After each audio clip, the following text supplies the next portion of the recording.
All right, stand by.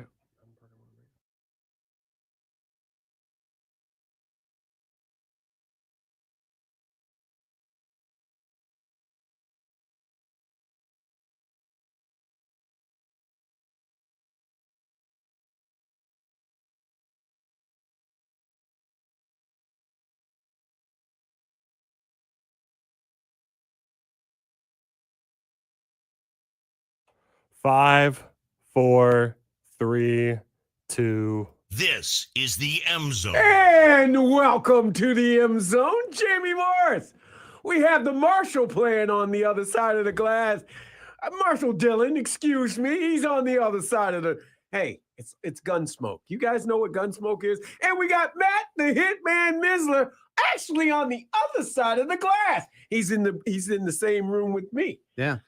I'm not getting you sick so far, so that's good, right? What do you mean sick? Nothing. Don't worry about it. What are you talking about? I don't know. Oh, I got my shots. See, I told you I got my shots. Yeah, same with me. Yeah, okay. We're good you there. know, I got mine. I ain't worried about that. Just doing that whole thing. Yeah. But we just figured that Dylan get his final day, not so much a final exam, but maybe a midterm, so to speak. Midterm? I mean, he's got, but we got a trainer for him. We did get Derek. Yeah, Derek Laughlin's in there on the other side. I love D-Train. D-Train's the man. You call him D-Train? I do call him D-Train. I call him Big Papa D. Big Papa D. I like that one too. Yeah, like when he had just like the mustache or whatnot. I'm like, you look like a dad right now. That might have a comeback here soon. Who knows? Oh, Big Papa D making a return. Big Papa D. I like it. For the month of November? Is that what I'm hearing? Maybe month of November? Are we not shaving? Halloween's Friday, so I got to make my mind up before then. So you better make up your mind. Yeah. Next Friday. I mean, I got to get a weed whacker to get this thing out. More like you better hire the lumberjacks and get in there. We'll have to go call our friends. I have to call our friends over there at Bullion Sales and have them get a weed eater or something like that. Mike Riley, trap this thing up. Let Sam get on that chin and get underneath. You give Sam some power tools, you can be like, yeah, you know what? Go to town on it. But I figure I did the morning show, and we usually do our pick-ems. That's really nice of you to come back in and be with us on the M Zone. Us peasants now that you've gotten high and mighty and everything like that. We really appreciate it. Down here in the valley, high, not yet. Mighty, certainly not. Okay. No, I listen. I want to make because like I said, when we do pick'ems, we usually do it at the end of the show. We do, but I wanted to make sure that I was still involved with the pick'ems. Did you teach that young man how to play with the music and stuff? I show him how to hit the button. I mean, the people that are watching on stream were able to hear this is the M Zone. Right. I think so. And the one thing I told him, it's like, listen, get yourself comfortable with getting a couple things, and then when you start feeling comfortable, try to expand out a little bit. Yeah, don't get crazy though. Well, I mean, he can. But there's a lot of craziness that goes on too. Yeah, there is. But I don't think I told him about the actual music part itself. I'll try to find it. I know you will. I don't think we can find it on our computers though. But no, I think we could be good without the music itself. No, it's fine. If you want to do, let's do it. You want to do it now? Let's do it now. Yeah, we can knock the Larry Lee is where is Larry? he's oiling up the truck, getting ready. He's leaving on I think Wednesday. Oh, he's leaving on Wednesday next week. So it'll be where on earth is Larry Lee as he makes his way to L.A. Oh, that just rhymed. Larry Lee in L.A. Yeah, I like that. That was good. So he'll be working on the trip and everything like that. You guys know he's going to stay south because he doesn't want to go. He doesn't want to go a little bit north where it'll be easier and quicker because weather hits him. I guess it hit him a couple times. Oh, when he went too far north. Yeah. Oh, okay. You don't want to get north. We were in the La Nina weather path. Oh yeah. I mean, Gary will. Gary will tell you. I mean, he came on and let us know on Monday. Yeah, and he'll probably give us some little education on that coming up here in about 10 minutes time. Yeah. Give us our game day weather, which everybody loved. Thank you again, Gary. And I need a little rehearse too again on that, but. I don't know about the weather today, dog. I was going to cut grass. Again, I'm going to cut grass, and it looked like it's going to rain. I mean, I thought the same thing yesterday. We both leave the studio about the same time yesterday, and I'm like, where did this rain come from? It was nice and sunny out earlier. Where did this come from? It's Michigan State game. Yeah, I know. It's that time. It's that slicker weather. Right. It's slicker weather. Yeah, that's exactly it. So you ready for pick'ems? I'm ready. All right. Let's do this. So I found 5 games of note, and of course, we'll make the pick on the Michigan State game. People can still vote on our Twitter poll at MZoneWTKA. The first one's at 12 noon tomorrow on ABC, a top 15 matchup between Ole Miss, number 8 in the country, heading over to Boomer Sooner country, take on number 13 Oklahoma. Ooh, they found the music. Look at that. Wow, that's good. Good job. See. Way to go. Hey, Doc. Hey, the D-Man. D-Man jumped in the Got you. seat. He got you. I got you. But yeah, number 8 Ole Miss at number 13 Oklahoma, 12 noon tomorrow on ABC. Currently right now, according to betting odds, Oklahoma is a 5.5 point favorite at home. Jamie, who you liking this one? God, I mean, Mateer's got to be the man. He's got to be the man again. He's got to come around. He had a good. They did win last week, so I'm gonna go. That young kid, the quarterback Mississippi had. Yeah, the kid from the transfer from Ferris. He is something else. He is something else. I'm gonna go with Oklahoma. I'm gonna go there. I think Mateer comes back to his old self. Yeah, I want to think that Oklahoma is going to have a chance.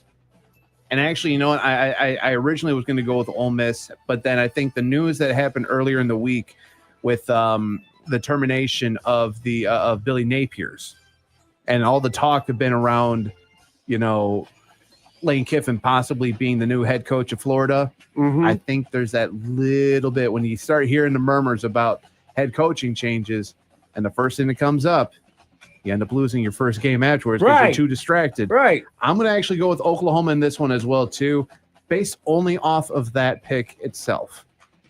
Based off of, I think there's going to be too much on the mindset of Lane Kiffin in this one. Well, he's probably called the oil checker anyway. I mean, that's what he did. It's true. How's the oil down there? Yeah, that's all you got to do. What are we looking down there? Right. 12 noon on ESPN2. This has Group of 5 in the college football playoff implications on the line.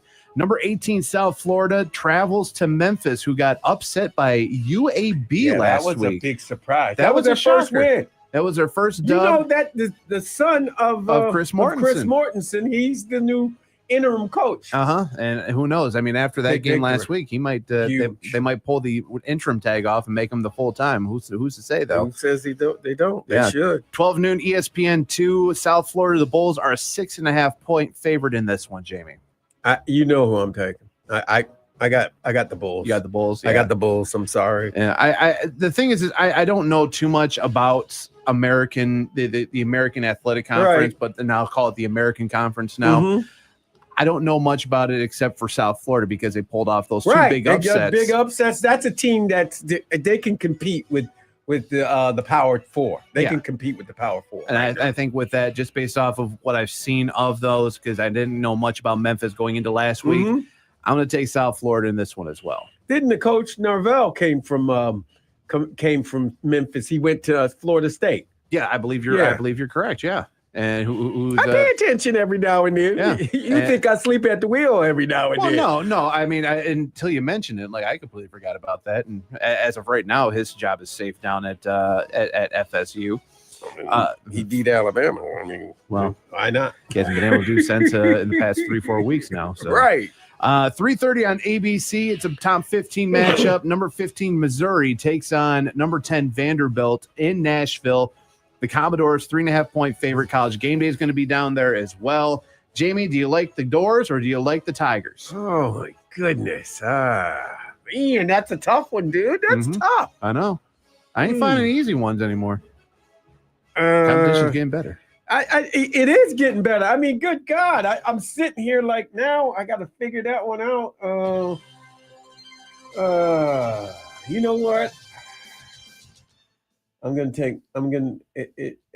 in Nashville. It's down in Vanderbilt. All right. I'm going to take Vandy on this one. Yeah, I think it's my one.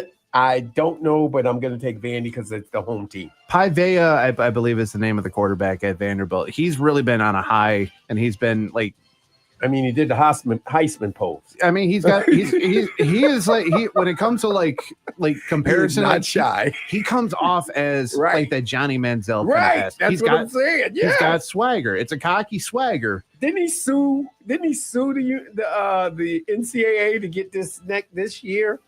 This one last year? I think so. Yeah. I think you're right. Yeah. Right. And they dropped it so he could finish it up. Yeah. But I like Vanderbilt in this one, and the real betting odds are going to be how many times is his mom going to be shown on TV? Oh, she's going to be on TV all day long. I'm going to say over under about 5.5 on that one. Tell you, his girlfriend going to be on too. Well, more people are more focused on his mom's more than anything. Don't believe me? Go ahead and ask that one podcast guy.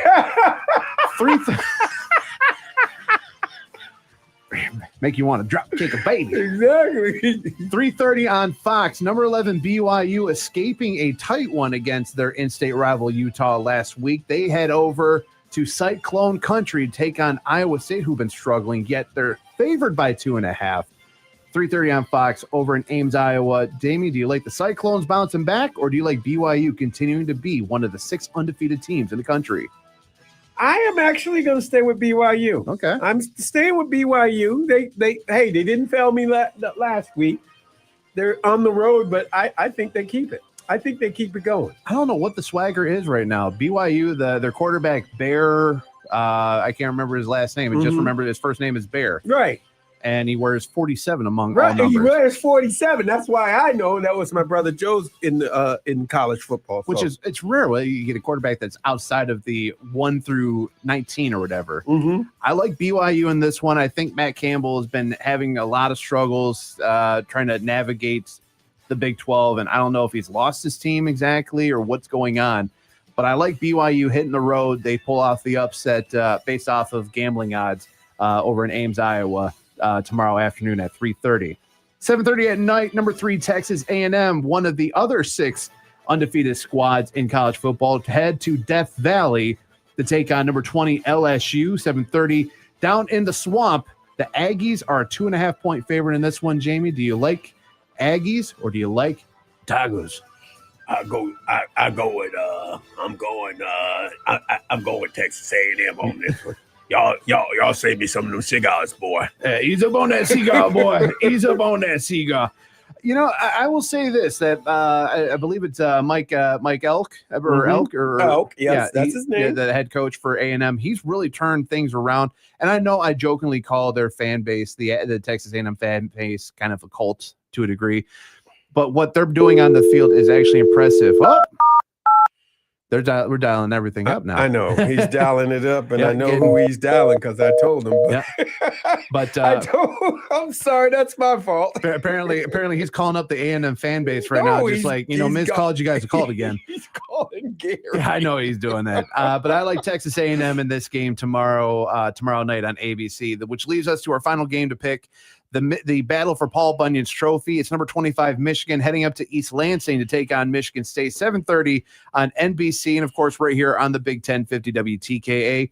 Official kickoff time 7:45. Okay. Why name it 7:30 when you're going to wait 15 minutes afterwards? Because they want you to sit and be ready to go. They want you to see. They want to 15 minutes of all the hodgepodge that they're going to say. Okay, they just want to make sure everyone that Michigan State players are ready to tape up the brass knucks on their hands because it's a night game again. Exactly. 13.5-point favorite for Michigan. Jamie, I'm assuming you're picking Michigan. What's your score? I got Michigan 34-10. 34-10. 34-10. I do like Michigan in this one. I don't think it's going to be the 49-0 shellacking that they had last year up in East Lansing. I think Michigan is a better team this year than they were last year, obviously, when they won by a 1-possession game. I do like Michigan winning this one by I'll say a 3-possession game, giving Michigan winning this one. Let's go 27-10. I'll go 27-10 for Michigan in this game tomorrow. If you want, you can still vote on our Twitter poll at MZoneWTKA, and you have until 5 o'clock to get those in. And we'll reflect upon it on Tuesday when I post the new set for week number 10 coming up. But in the meantime, Jamie, it's time to believe it's time to talk some weather. It's time to talk to Gary We were Rizzo. trying to get the hold of Gary. Oh. He's not answering right now, so stand by. Gary's always listening, though. I'll tell yeah. you that. He's listening. He's at the ready. He's Gary, at the ready. answer the phone, bro. I We will need say, you to. I will say this: that there are a lot of games in college football tomorrow that do have some implications of importance at the very least. Oh my God, yeah. Because I mean, you and I were kind of talking about this because you were taking a look at some of the games. Virginia has got a game. I don't They're even playing know. UNC. They're playing North Carolina. So Right. I mean, North Carolina, you kind of thought they were going to have something going, but it's actually the role reverse, where Virginia is actually the hot team compared to North Carolina.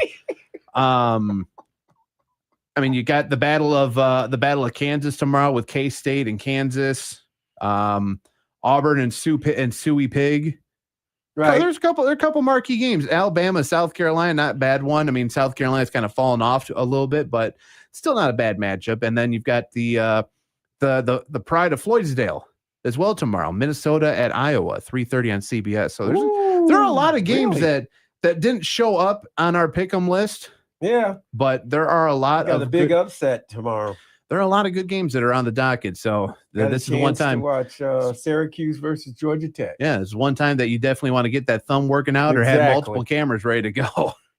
I mean, that'd be interesting. Tennessee, Kentucky as well. That's gonna be a good one too. I didn't realize that one. Colorado, Utah, and Colorado had it kind of been up and down. Utah almost the same way for the nightcapper. So should be a pretty good slate of college football tomorrow. Don't overlook Texas, Mississippi State. I mean, I might look it over.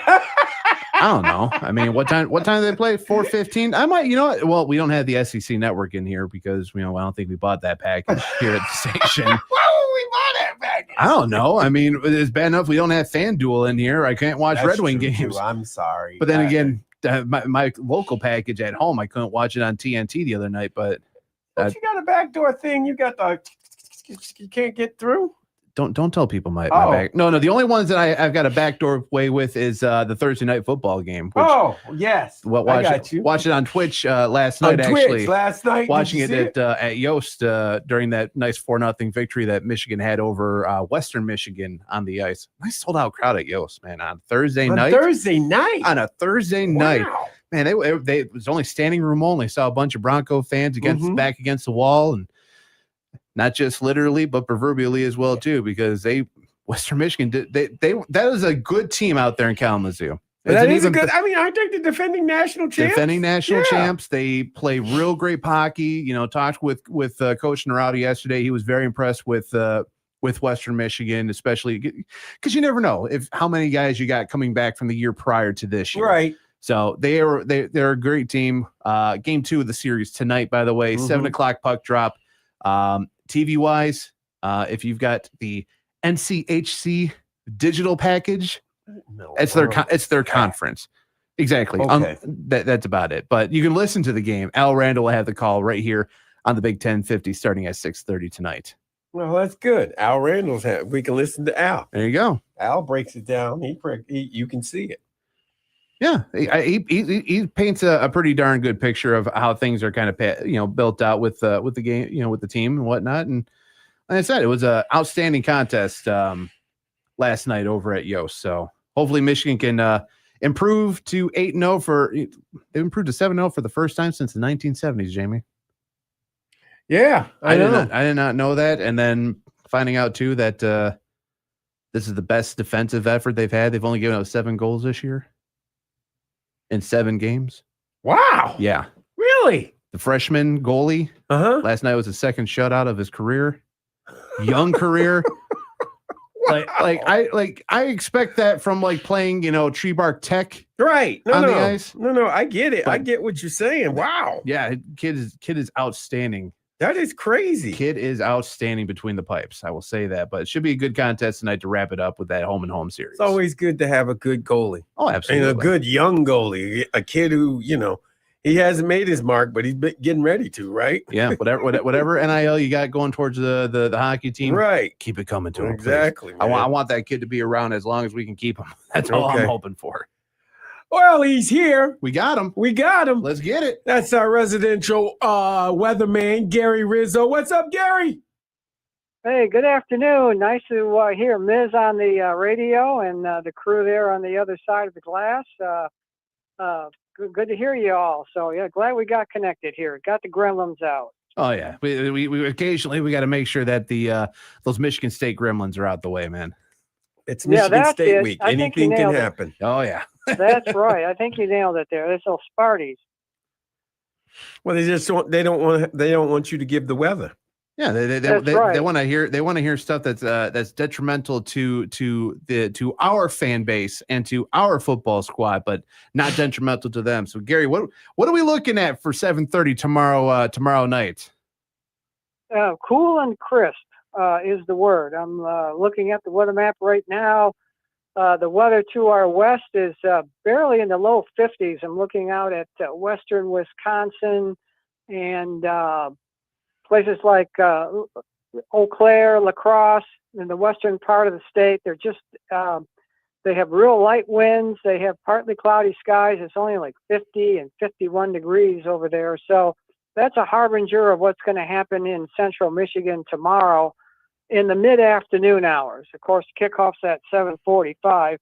As I've been saying all week, Right. it's going to be cold and frosty in the morning. The sunrise there is at 8:03.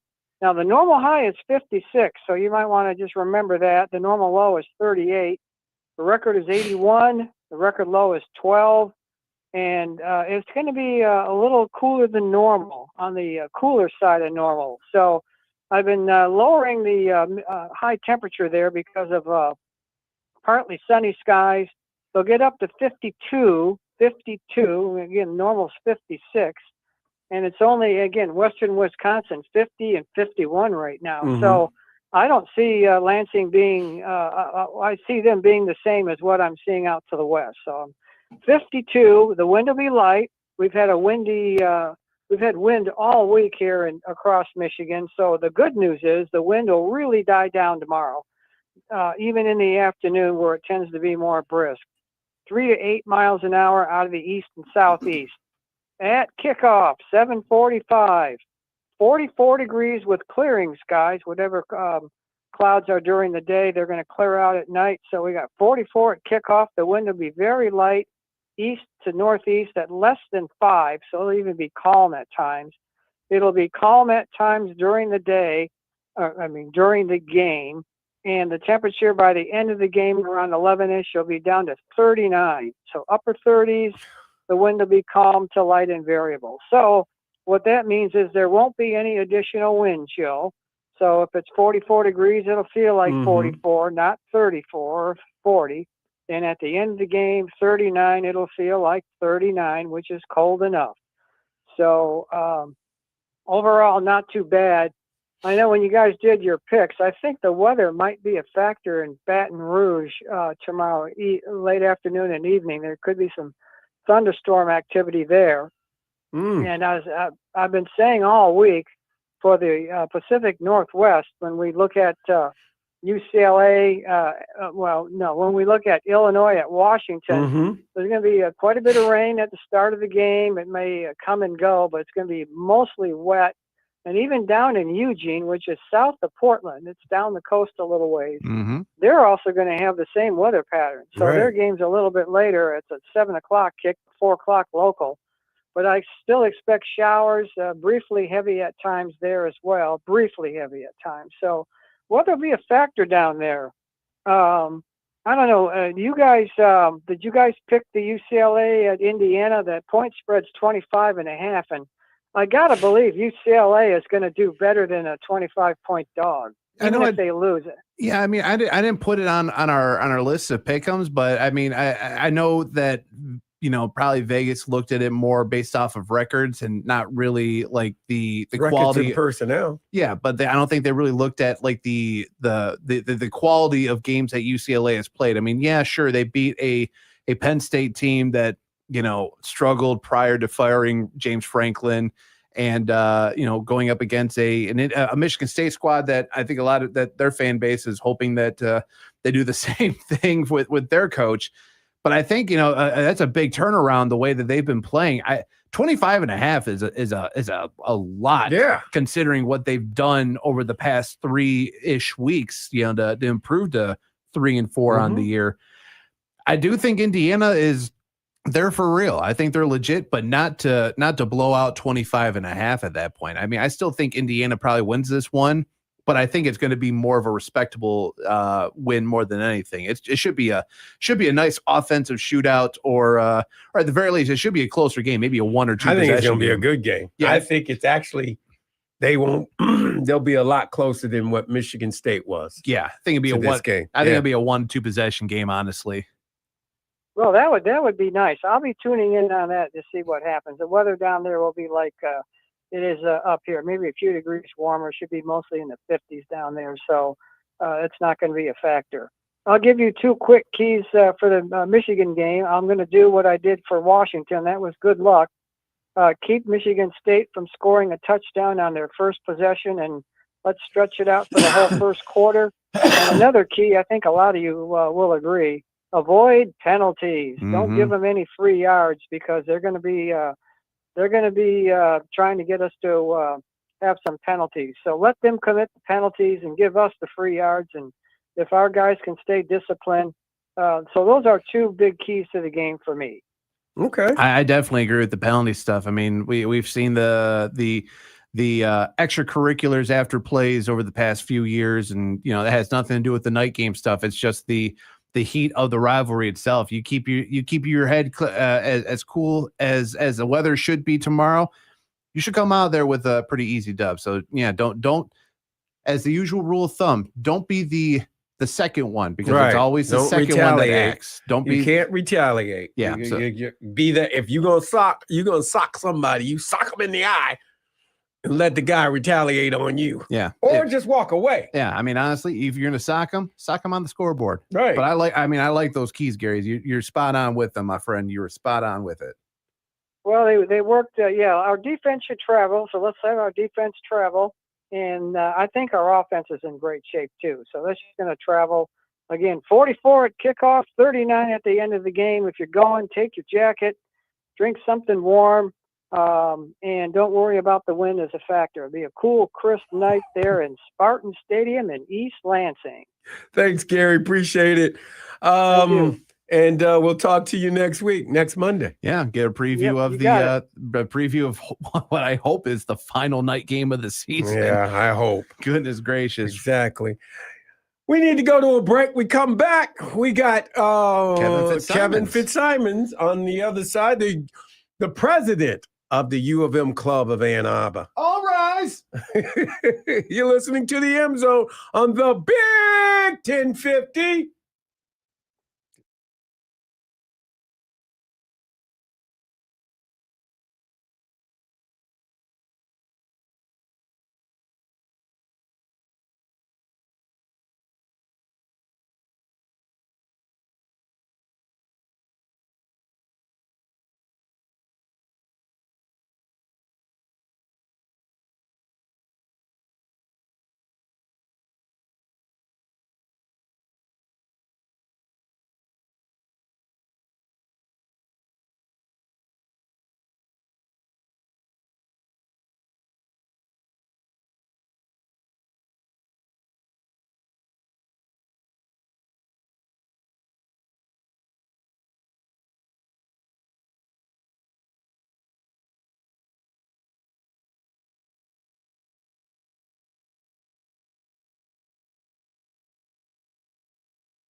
This is the M Zone. And welcome back to the M Zone. Jamie Morris, the Marshal himself, Dylan, over on the other side. And joining us is Kevin Fitzsimon from the University of Michigan Club of Ann Arbor. What's going on, Kev? How you doing?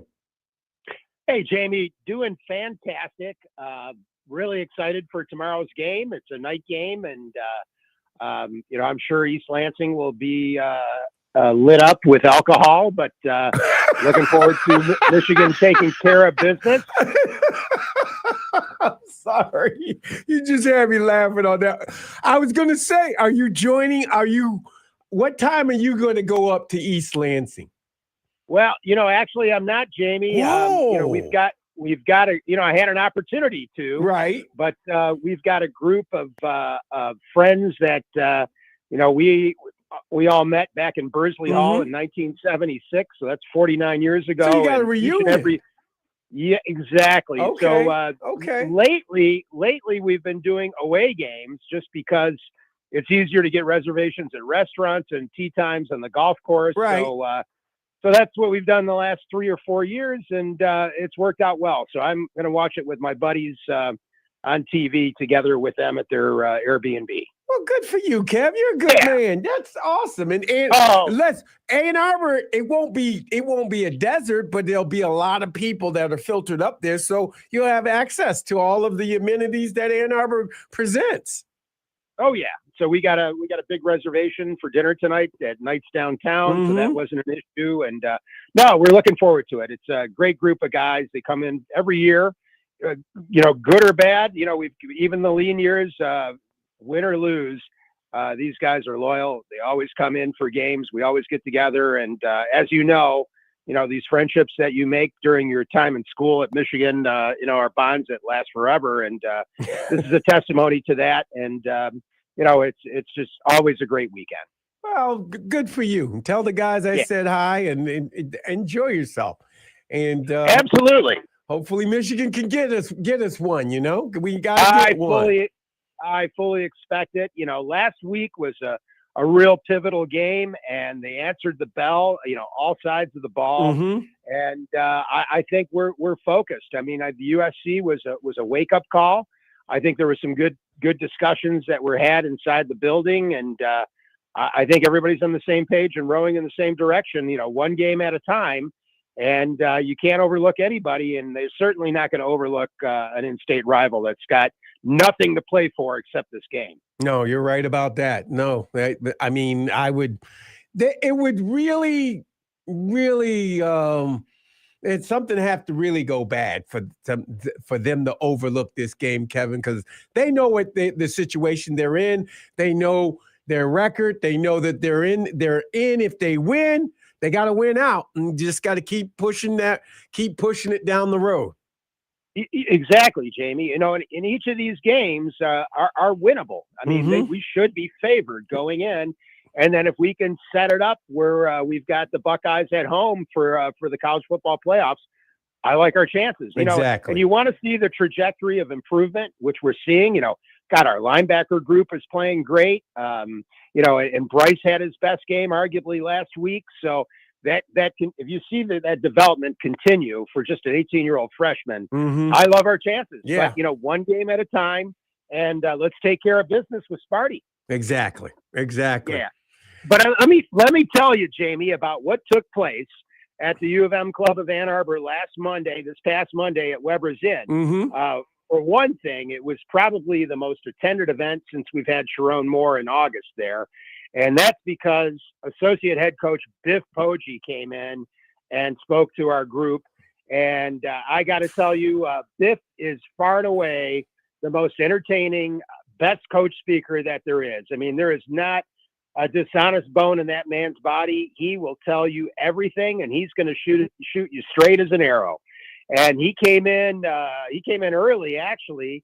And, we had to seat people up in the dais where the coaches normally speak. We're so full.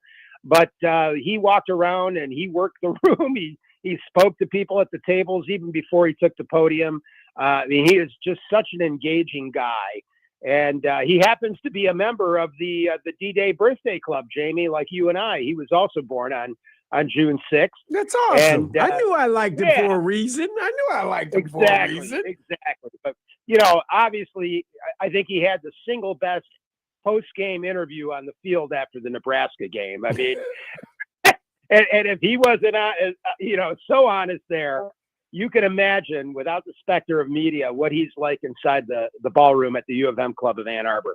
And he laid a lot of things out that, surprising that, again, that the information that he was just willing to share. And these are the things that you can only hear at the U of M Club of Ann Arbor.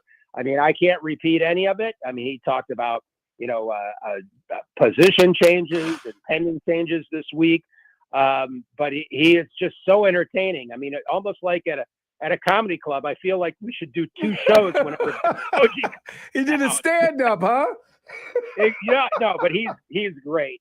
But what a great history, personal history in terms of his life and his generosity and his giving. Mm-hmm. I mean, he came to Michigan in 2016. His son Henry was a fullback at Michigan. Right. He came on as an analyst for a year, but he was very successful. He went back to his alma mater at Gilman in Baltimore, and I think in 19 years he won 16 championships. So he was very successful. And after that year that he spent at Michigan, Henry finished, but there were riots in Baltimore, bad riots. Mm-hmm. There was a similar George Floyd incident that took place, and the city got turned upside down. And he wanted to help out a school that he personally put money into starting the football program there, St. Francis, which is probably one of the worst schools or worst sections of Baltimore. It's right next to a prison. Right. And this is all public information because it's been put out in a documentary that's on HBO, actually, that anybody can watch. But one of the nuns pleaded there that, they needed to something in the fall. I mean, the basketball season, that was fine. The boys were occupied and doing things, but they were recruiting people in the fall right after the school got let out to be drug runners. So Biff came back from Michigan, started up that football program, and turned it into a national powerhouse. I mean, but he provided with his own money $60,000 to start the program, and then he built housing. The kids were coming from very difficult backgrounds where they weren't being fed. They didn't have good housing. Didn't Blake Corum go to that school? Blake Corum went to that school, and as we all know, Blake came from a very solid family. But Jason Barham, currently on the team, came from there. Derek Moore, and he kind of hinted at some of the stories of those two individuals. They came from tough backgrounds, and look what they've done. I mean, Derek Moore is going to graduate and probably have an NFL career. Jason Barham, but he's done so much for so many. Even when he was at Charlotte, he was there for 2 years, and that was really a reclamation project. That was a tough job, but the things he did to help, his players with life skills and placement for jobs, because Biff in his own right, he was a hedge fund manager and made a lot of money there, but he's given back so much. But, he is the consigliere of Michigan football. I mean, he's one of the elders that Jim Harbaugh, listened to. He's probably one of the few guys that stood up to Jim Harbaugh, and, he says he doesn't put it his worth on game day, as an associate head coach. He puts in his 99 cents worth. So he's very much a part of the football program and its strategy. But we're very fortunate to have Biff Poggi on our staff. And, besides Henry, his daughters went to Michigan, one's medical school. He just knows what a special place Michigan is. And we're very fortunate to have him. Very fortunate to have him come and speak to us too. So this is what happens at the U of M Club.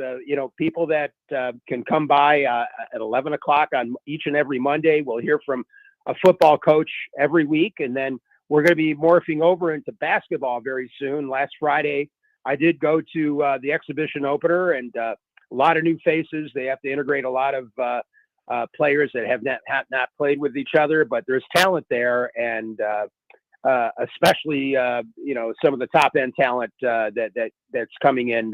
You can see that there's the ability, but now I think it's just a matter of just taking time to mesh. So these exhibition games are good, and Oakland will be playing I think a week on Monday. That'll start out the official season, and we'll have Dusty May in to speak to the club after that, and a lot of his assistant coaches as well. So, but we're still going to roll with football. We'll have a football coach to come in and talk about the MSU game. And in addition, the second speaker on Monday will be John Pasquale, who's the head of Michigan Marching Band. And we love it when John comes. He's got a lot of stories to tell. We went to the hockey game last night, group of us from the reunion group. Mm-hmm. We could hear the band practicing, no longer at Elbell Field, but where Fingerly Lumber is now, or was. Right, yeah, Fingerly Lumber over there. Yes, I know. Yeah. Kev, it's crazy over there. It is so crazy. One day we need to talk about the new dorm that they're putting over there, because it's hiding everything. Yeah, no, I mean, we had one of our group members. He played sousaphone in the band for 3 years. And I said, "Hey, Marv, take a look at what's in place of Elbell." He couldn't believe it. I mean, it's going to be the biggest. There's so much growth on the university. We had the '81 Rose Bowl team back, and we celebrated them last week, and they could not believe how much Michigan has changed. Oh yeah, that was great. That was great. So you were on the field for that, Jamie? I didn't go down on the field. I saw them beforehand, and that's my favorite team. That's the team that got me wanting to go to the University of Michigan. Right, because you graduated in '86, correct? Right, '87. Okay, '87. So that's because you told the story that you were at your brother's wedding, and then some of his giant teammates, Ali Haji Sheik and Jumbo Elliott, pushed you to consider Michigan. Butch Woolfolk. It was Butch and Ali Haji Sheik, and it was incredible. I was like, I can't believe I'm sitting next to Butch Woolfolk. And then the Sheik just talked to me. He goes, "You're probably thinking about going back to Michigan. Going to Syracuse like Joe and your other two brothers, right?" And I said, "Yeah, that's the possibility." Or I may go, and I said, I may go to Boston College too, because that's where my mother really wants me to go, because I'm the youngest and she wants me to stay close to home. So, sure. But I tell you, go ahead. No, you couldn't have a better salesman than Butch Woolfolk. I mean, that guy, I ran into him. One of my buddies used to work at the Blue Front, and Butch used to come in and get a newspaper there. And I tell you, he was one of the most up-tempo guys. And I'm sure he made a great impression on you. Oh, he made a great impression. He loved, contrary to popular belief, everybody thinks Butch was angry and he hated Michigan. Butch convinced me to go to Michigan because he has love for Michigan. It was incredible. Yes, he loves Michigan, and he was so proud of Michigan and the things he said about Bo Schembechler and the different things. And when I got there, I'm like, they told me Butch and Bo used to fight all the time because Butch wanted to run track. And you know how Coach feels about track. I'm like, don't I ever? Well, that's great. You got a chance to see these guys. And so many came back. I mean, that field was pretty full when they made that announcement. It was great. And Keith Bostic was there, who's very sick, but he was able to make it, get across on the plane and fly in and be a part of the whole celebration. And, they didn't think he was going to make it, but hey, he made it all the way, and he was there and he was a part of it. And you got a chance to see all of those great players and everything like that. And the one person I wanted to see that he could not make the trip was Anthony Carter, but it was great for them, how they celebrated that, and they he was in their hearts. Yeah, no, it was wonderful, and I didn't know about Keith Bostic being sick, and I'm glad he's doing okay. Was able to come. I mean, he played at Pioneer in high school. Yeah, and he was in school when I was in school. I graduated in '83, and I played summer softball. I played on the Budweiser team, and we had a great group of guys. But I remember playing against Keith, and that guy could hit a ball so far. We had our left fielder basically at the tree line, and he hit a Texas leaguer, and I happened to be playing short, and because our left fielder was so far out, I just sprinted just fast as I could and just look up the last second, and I grabbed it. That might be one of my greatest. Oh, that's awesome! Great play. That's a good play, Cam. Way to go! Yeah. But I'd see him at the IM playing basketball. I mean, he was a freak athlete. He One was of the amazing greatest athletes at the University of Michigan. I asked the guys that came before me, because you get stuck with things like that. You ask, and I said the great athletes, and yes, you got your Harmons and you got your Desmonds, you got your Charles, but these guys swore that Keith Bostic, he could have played any position on that field the way he could play. You are so right, Kevin, because he was the best athlete on that team. Yeah, you could see that. No matter what he did, every ounce of his body was like athlete. So well, I'm glad he's doing okay, and I'm glad he was able to make it back, and you were able to see him and reunite. Yeah, it was just great. I was like a kid in a candy store, and Mel, and I got a chance to see Mel Owens, because he was part of that team. And Kev, I thought about you when I on Saturday. I'm like, oh my God, we should have had Mel on Monday, because he was here he was at the football game, the Lions game. I'm like, I should have had you over at the Ann Arbor club. And he was like, why didn't you tell me? I'm like, dude, I was just into it. I'm sorry. And I had him on the show on Tuesday, and I'm like, we were talking about it. He goes, we'll do it again. Let me know when I get back. So he's coming back in like maybe 4 more weeks. We'll find out what young lady he'll take, Yeah, let me know. He was a great player with the Rams too. Yes, he was. Yes, he was. He was great. I think you were talking about it maybe on the show. It was Larry, I think. Yeah, Larry. It was Larry and him graduated together. They were drafted in the 81 class. Yeah, and he was talking, I think, about how Mel helped out NFL players, represent them when it came to CTS and anything like that, and just basically how to manage money. And he was just a great advisor to former players in the NFL. He still does that. He does that. He still takes care of NFL players if they need help. He's willing to take phone calls and different things like that at one time. But as I said, they shut the loophole off in California. If you played in California, the state of California owed you money. Wow. Well, it's great. He's doing great things, and I'm happy for the recognition he's getting now on national TV with the Golden Bachelor. Yeah, it's great. And you know what? I told him, you got all the Michigan people watching it, because I'm like, he goes, is anybody watching? I'm like, Mel, I'm watching that, and I haven't seen it ever. But it's you. I'm watching it, bro. He said, I appreciate that. I said, there's a lot of people like me too. That's great. Well, Jamie, once again, I appreciate your letting us come on the air and talk about the club. I mean, for people that haven't been to U of M Club of Ann Arbor, it's easy. You can come as a guest. As I said, we start off at 11 o'clock at Weber's Inn. Try us out, but we're confident you're gonna enjoy it. You don't have to be a Michigan grad if you're a passionate Michigan fan listening to this radio program right now. I mean, you're the perfect profile for the people that we like to have come on each and every Monday to Weber's. And if you want to join, you can go to our website. It's easy to find. It's uofmclubofanarbor.com. And then on the homepage there's a hot link to our member application. It's only $60 for the entire year.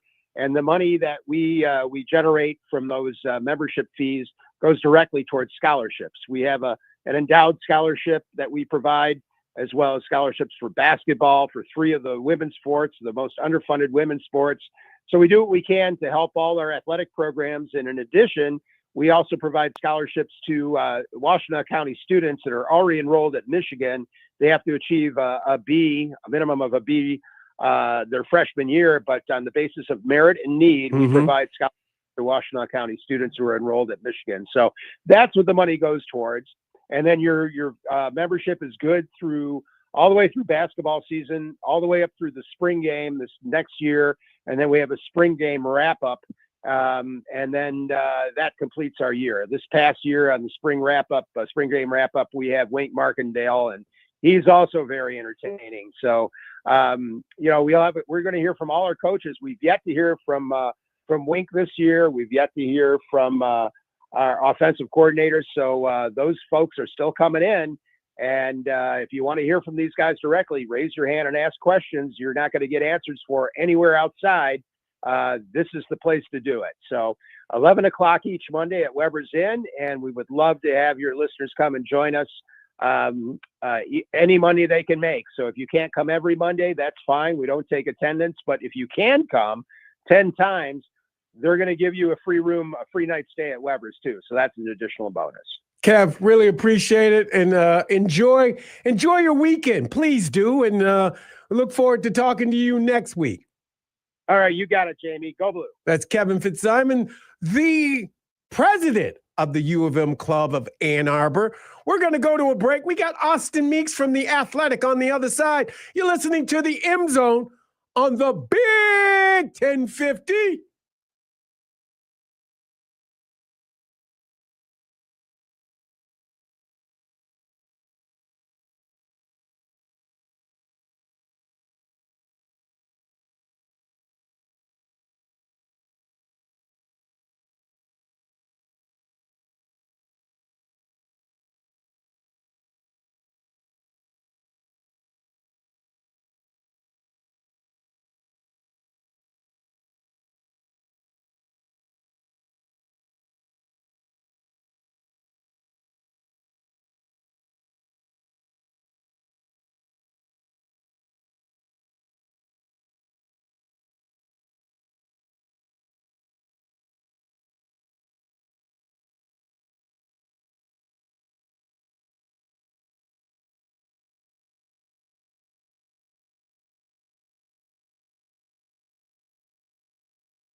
This is the M Zone. And welcome back to the M Zone. Jamie Morris and the Marshall.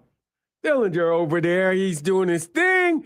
And joining us is Austin Meeks from The Athletic. Austin, in-state rivalry. Sounds like, I don't think the nation cares about this game, but I know the state of Michigan cares about this game. There's a lot on the plate. A lot of people say, oh, who cares about this? Nobody cares. Michigan's the better team. The better team should win. Different things like that. But that's not how that is.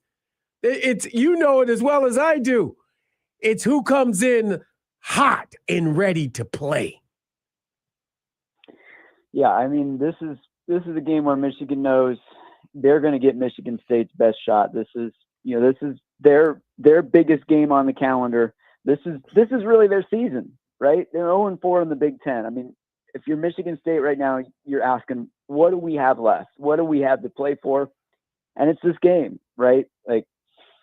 Jonathan Smith in year 2 hasn't been able to get it going there. I know the fans are restless, searching for any signs of hope there. And, you get Michigan coming into your place on a Saturday night. That's the ticket.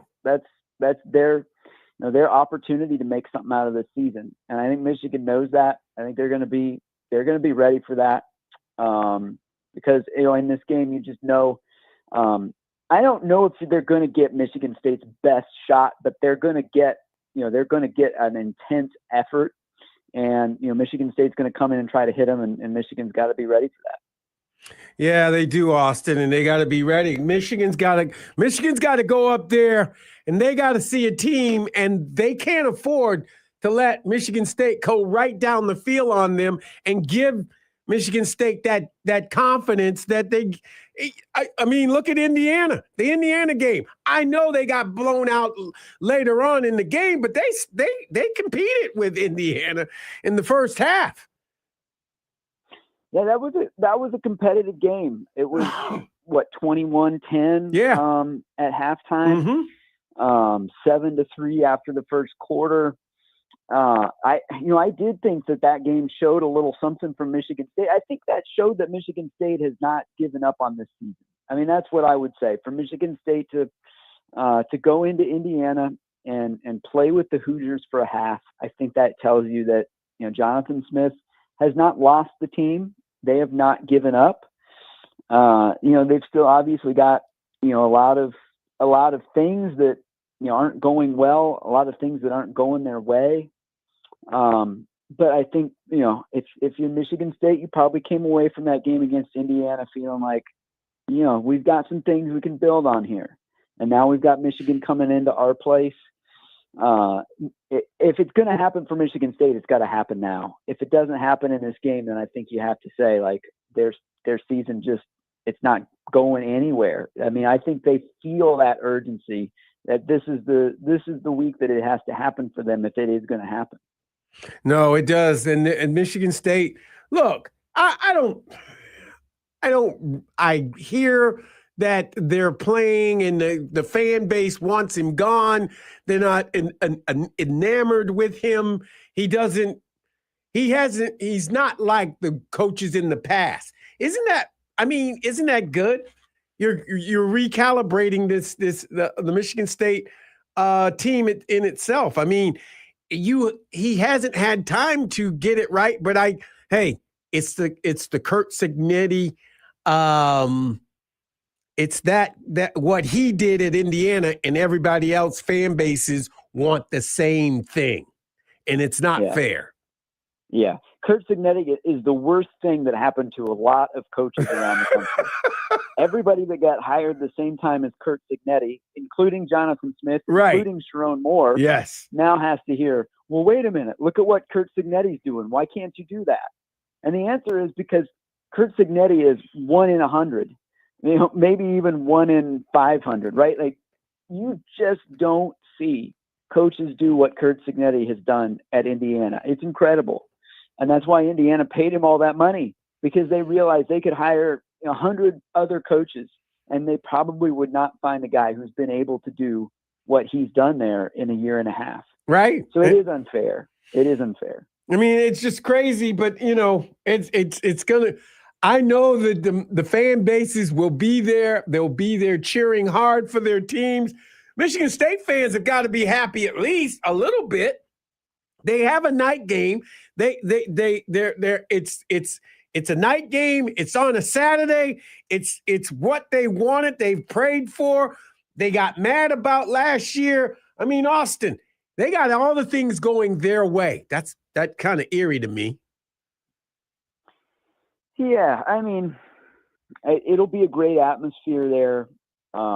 They got the 7:30 time slot on NBC, so they're going to get the national audience. I believe that's what it was 2 years ago, if I recall correctly. It was the NBC game. That one didn't go their way. There's a lot going on that week. That was, if you remember, that was the week that the Connor Stallion stuff all came out. Everything broke. So, Everything broke out. Right. Yeah, it was going crazy. Right. And we thought, well, this feels kind of weird. Could something weird happen in this game? And then Michigan just went out there and from start to finish just beat the brakes off of them. Yeah, they took care of business. Yeah. This is what they got to do tomorrow. They got to go up there with a purpose, the right mind frame, and go up there and do the business they're supposed to do, and not let Childs get around. I mean, get confident. Get that defense. They get rushes on Bryce or anything like that. They've got to take care of business. Yeah, Michigan can't do what they did on that first drive against Wisconsin. Right. When they let Wisconsin just march down the field and score a touchdown. That had been a struggling offense. It's an offense that's now gotten shut out in back-to-back games. I mean, the last points they scored were against Michigan. Right. That's the thing you can't do on the road against a team that's really struggling for its confidence. If Michigan gets out to a big lead in the first quarter, I think this game is over. I don't think Michigan State's going to come back from a deficit in this game. The only way that this is a competitive game is if Michigan starts slow, Michigan State gets a lead, and then all of a sudden you start to put some pressure on, and it could be a competitive game. But I think Michigan can end this game in the first quarter, and I think they're going to come out trying to do that. Yeah, I think they are too. I think that they understand what the situation is, how things are up in East Lansing, and look, as Larry Lee would tell you if he was here today, but he's not. He's getting prepped to move the RV and drive to California. I mean, he would tell you, watch hey, UCLA gave you a blueprint. Watch it and learn from it, Yeah. Yeah. I think just looking at the season Aiden Childs has had, he's had kind of a weird season. He definitely hasn't taken the step forward that I would have expected from him as a second-year starter. But he really had two bad games. The UCLA game, he had a bad game. The Nebraska game, he had a bad game. He was under 100 passing yards in both of those games. And I don't really know what happened. I don't know if it was the protection or what. But then he bounced back last week and actually had a nice game against Indiana. So he hasn't taken that step forward that Michigan State would have hoped he'd take. But he's still a dangerous quarterback. He still can be a dangerous quarterback. So, yeah, Michigan's got to look and see, well, what did UCLA do? What did Nebraska do? Right. These teams that really kept him in check and didn't allow him to get any rhythm whatsoever. Michigan's got to figure out what that game plan was and try to do the same thing. Yeah, almost to Washington. If you look at the Washington game, and I like what the defense did. They held Williams in check. They kept him in check. The running back, they kept him in check. I mean, they were able to. They came up with some big defensive plays. Yeah, much better across the board defensive effort against Washington. Michigan clearly hammered all of those weaknesses that USC exposed and came back and really, really tightened things up. They went from, I think, one of the worst defensive performances of the past couple of years to one of the best. To keep that Washington offense in check the way they did was pretty impressive. And I do think there's a lot of carryover. Damon Williams Jr., Aiden Child is not on his level, but they're similar in some ways as guys who, if you let them get out of the pocket, can really hurt you. Yeah. And Michigan did a really nice job against Williams. He had 1 interception all season. He threw 3 against Michigan. Exactly. So that's got to give this defense some confidence. And you got to like what the linebackers did. You got to like what the defensive line getting up the field. You got to like the secondary played well. I mean, everybody played. Every man did their job. You know what I'm saying? You do your job and let your teammate do his job. Not try to be hero balling out there. I thought there was a lot of hero balling at USC in California. I thought that guys weren't letting other guys do their job. You were trying to do that other guy's job. Now you do your job and everybody does their job. Well, they'll win the game. And that's what I thought that they did. And I thought Wink Martindale did his job. Right. I thought he made some adjustments from that USC game. It looked a little bit different. The fronts looked a little bit different. I don't know how much they simplified. It sounded like maybe a little bit. Maybe it was similar to the moment they had last year when Wink Martindale realized, okay, there's some things that I can't ask these 18, 19, 20-year-old college players to do that my guys in the NFL could do. Maybe a little of that this week as well, and Wink Martindale getting back to basics a little bit. I just thought overall, that was what this defense was supposed to look like. It's what we thought this defense was going to be before the season. Defense that gets pressure on the quarterback, a defense that is really hard to run against, a defense that gets takeaways. If Michigan does those things, they're pretty good. Yeah, they were flying around. That's what they were doing. They were flying around. They're gonna have to fly around up in East Lansing, and they got to show that. I mean, they got to show up. The defense has got to travel. That's going to be important, as does the offense. We need complementary offense and defense and special teams. Special teams is kind of in a rut. They got to get special teams going. They need an all-out effort on Saturday night. They do, and I'm interested to see how Bryce Underwood performs in that environment. If you look at his home road split so far this season, he's throwing for about 250 yards a game at home and about 150 on the road. His numbers have not been as good on the road, which is true of a lot of quarterbacks, especially freshman quarterback, And so, and in this environment, I certainly expect the crowd's going to be after him. I expect, Michigan State's players are going to have the bullseye on Bryce Underwood, and he's going to have a freshman left tackle protecting his blind side. So, I think I agree with you that I think the defense really needs to set the tone in this game. And if they do that, I think Michigan will be fine. But I also think, we're looking for this offense to put it together on the road in a way that they really haven't done yet this season. Totally agree. I mean, now Bryce is going into a hostile situation. He's been in hostile situations now. He's going in a chance to go against not subpar talent, but not the talent that he's played against on the road before. So he's got an opportunity to capitalize on this opportunity if he does it the right way. And if Chip calls a great game, Bryce could be something special, and you'll hear from the announcers. Yeah, and you look at Michigan State's defense. That side of the ball has really been a struggle for them. They're down at the bottom of the Big Ten in total defense, yards per play. They've given up at least 38 in every Big Ten game they've played this season. So this is not a great Michigan State defense. This is not the Michigan State defense of old. It's not a Mark D'Antonio defense. There will be opportunities for Michigan to put points on the board in this game. And if they don't, that is going to be a red flag, because the teams Michigan has played on the road, Oklahoma, great defense. Yep. Nebraska's defense, Michigan had success running the ball on Nebraska. They won that game on the ground. USC's defense, USC has some playmakers. They have some talent on that side of the ball, but it was disappointing that Michigan didn't get more offensive rhythm in that game.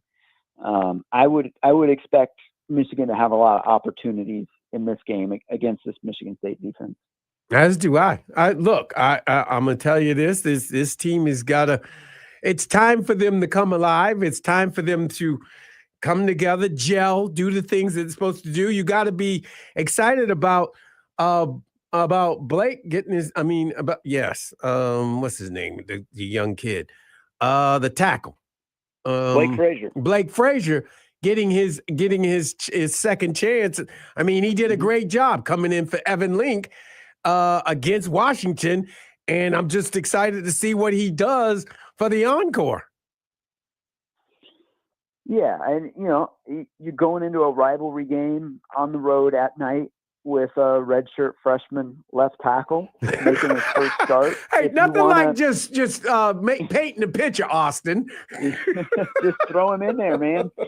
And if you want to come up with a scenario where Michigan State has some success in this game, that's something you can point to and say, look, Blake Frazier's a young guy. He probably would have been the number 3 left tackle if Andrew Babalola was healthy. Right. So they've had to go down the depth chart a little bit, but he's certainly capable. He can play at this level. He was competing right there with those guys in camp, so I don't think there's a big drop off. But there's a gap in experience for sure. Evan Link had played a lot of football. Blake Frazier's making his first start. And I did think he once he got in the flow of the game, I thought he played well against Washington. But I would expect Michigan State to attack that, though. I mean, you have to if you're Michigan State. Well, yeah, absolutely. And I thought Blake Frazier, he showed himself very well. Early on, he gave up some plays early on, but he got himself together and he distinguished himself for the rest of the game. Yeah, that offensive line, there was an adjustment period after Evan Link went down. The good news is it doesn't seem like that is as bad as it looked. At the time, when he was getting carted off the field, it's right. Like, okay, well, we may not see him again this season. Sounds like there's some hope that he could be back at some point this year, which is great news. But either way, it is good experience to get Blake Frazier out there, get some snaps under his belt. Let the young guy go out there and play and see how he does, and hopefully he picks up where he left off last week. No, you're right. He performed admirably, and let's see what he can do. Like you said, Michigan State's going to test him. They're going to do whatever they can to test this young man. It'll be a second opportunity to play and start in this game, and we'll see what he has underneath the hood. Yeah, him and really, everybody. Bryce Underwood, and also I think, the emergence of a guy like Andrew Marsh, I think I'm going to be I'm going to be watching him to see, does he continue what he's been doing in terms of, or are the tight ends coming back? I heard that the tight ends were getting healthier. Well, that'll help. I mean, that'll really help. They didn't have Marlon Klein. They didn't have Hogan Hansen last week. And even without those guys, Zach Marshall stepped up. Got a touchdown. Yeah, he did. They all did. Deacon Tonelli, made a couple really nice catches. So they've got some depth there. But yeah, this team is at its best when clearly their best lineup, which frankly we haven't really seen much at all this season, but Donovan McCulley, Andrew Marsh, Marlon Klein, right? Those 3 guys on the field together, right? Those are probably your 3 best pass catchers, and they haven't really been on the field at the same time hardly at all this year. No, I mean no. And Marsh's come alive. Yeah, I mean he caught the screen over the middle and ran for the touchdown. I mean, you've got some guys and everybody. We just need to calm down, look the ball in, and get upfield when you can. That's the main thing. Yeah. I mean, that's what they need to do. I think he's controlling the ball much better, throwing it, putting it in the chest. It's not a bullet throw anymore. He's relaxing and he's starting to get used to this flow now, and that's what I saw in the Washington game. Yeah, there's certainly been a few where he definitely put some heat on the ball. And is it catchable? Yeah, it's catchable. Should you catch it? If it hits your hands, you should. But maybe if he could take just a little bit off of it, it might be a more catchable ball. I think that's still part of the feel of the game that he's getting. It's true. Michigan's had too many plays they've left on the field this year. And, you can go back to last week. I think probably one of the few things you could nitpick from last week was they had the couple fourth downs that they couldn't convert. The one on the drop pass, the one on the ground where they just didn't quite get there. Those are big plays in a game. Those are momentum changing plays. And, you like that Sharon Moore was aggressive there. I know, fans were on him a little bit early in the season to be more aggressive. So I like the call to go for both of those fourth downs. And just got to execute them. Right. That's one thing I think they do have to do better this week. No, there's always room for improvement, and you're right. Hopefully the running back number 22 comes back. We want justice, but I mean, look, Jordan's doing pretty good. He did pretty good in the last game. So we're showing that I always say you need two good running backs for the Big Ten. At least two. Yeah, at least two. And Michigan is fortunate to have a guy like Jordan Marshall, where if you have to play without Justice Haynes for a week, Jordan Marshall can get you 130 yards, and he's going to get it the hard way. He's probably not going to get it all on 175-yard run. He's going to just wear you down. He's going to push the pile. He's going to run hard between the tackles. That's what he does. And having that 1-2 punch with Jordan Marshall and Justice Haynes. I mean, I think we're really starting to see how those guys now can play together. And I expect when Justice Haynes comes back, we're going to see a lot of both of them. But definitely, you'd like to have the home run threat of Justice Haynes on the field, because it is a different offense when he's not out there. No, you're right. It's a totally different offense. It's more. I mean, you expect a breakaway run every now and then, but I mean, this one, it was reminiscent of Blake Corum running that ball, going down right up in that middle. So, but I like the long run too. I do. You're right. Austin, really appreciate you coming on, being a part of the M Zone.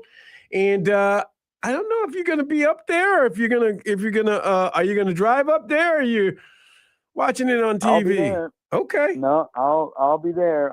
It's gonna be a late night. I'm gonna probably get home about 3 a.m, but I will be there. Well, dress warm, because it's going to be it's according to our residential weatherman, it's going to be a little cool up there tomorrow. Starting out tomorrow, it's going to be a frost, and then it'll be cool in the evening too. Well, I'll bring my coat. As long as it's not raining, I'll be okay. Nah, it shouldn't rain.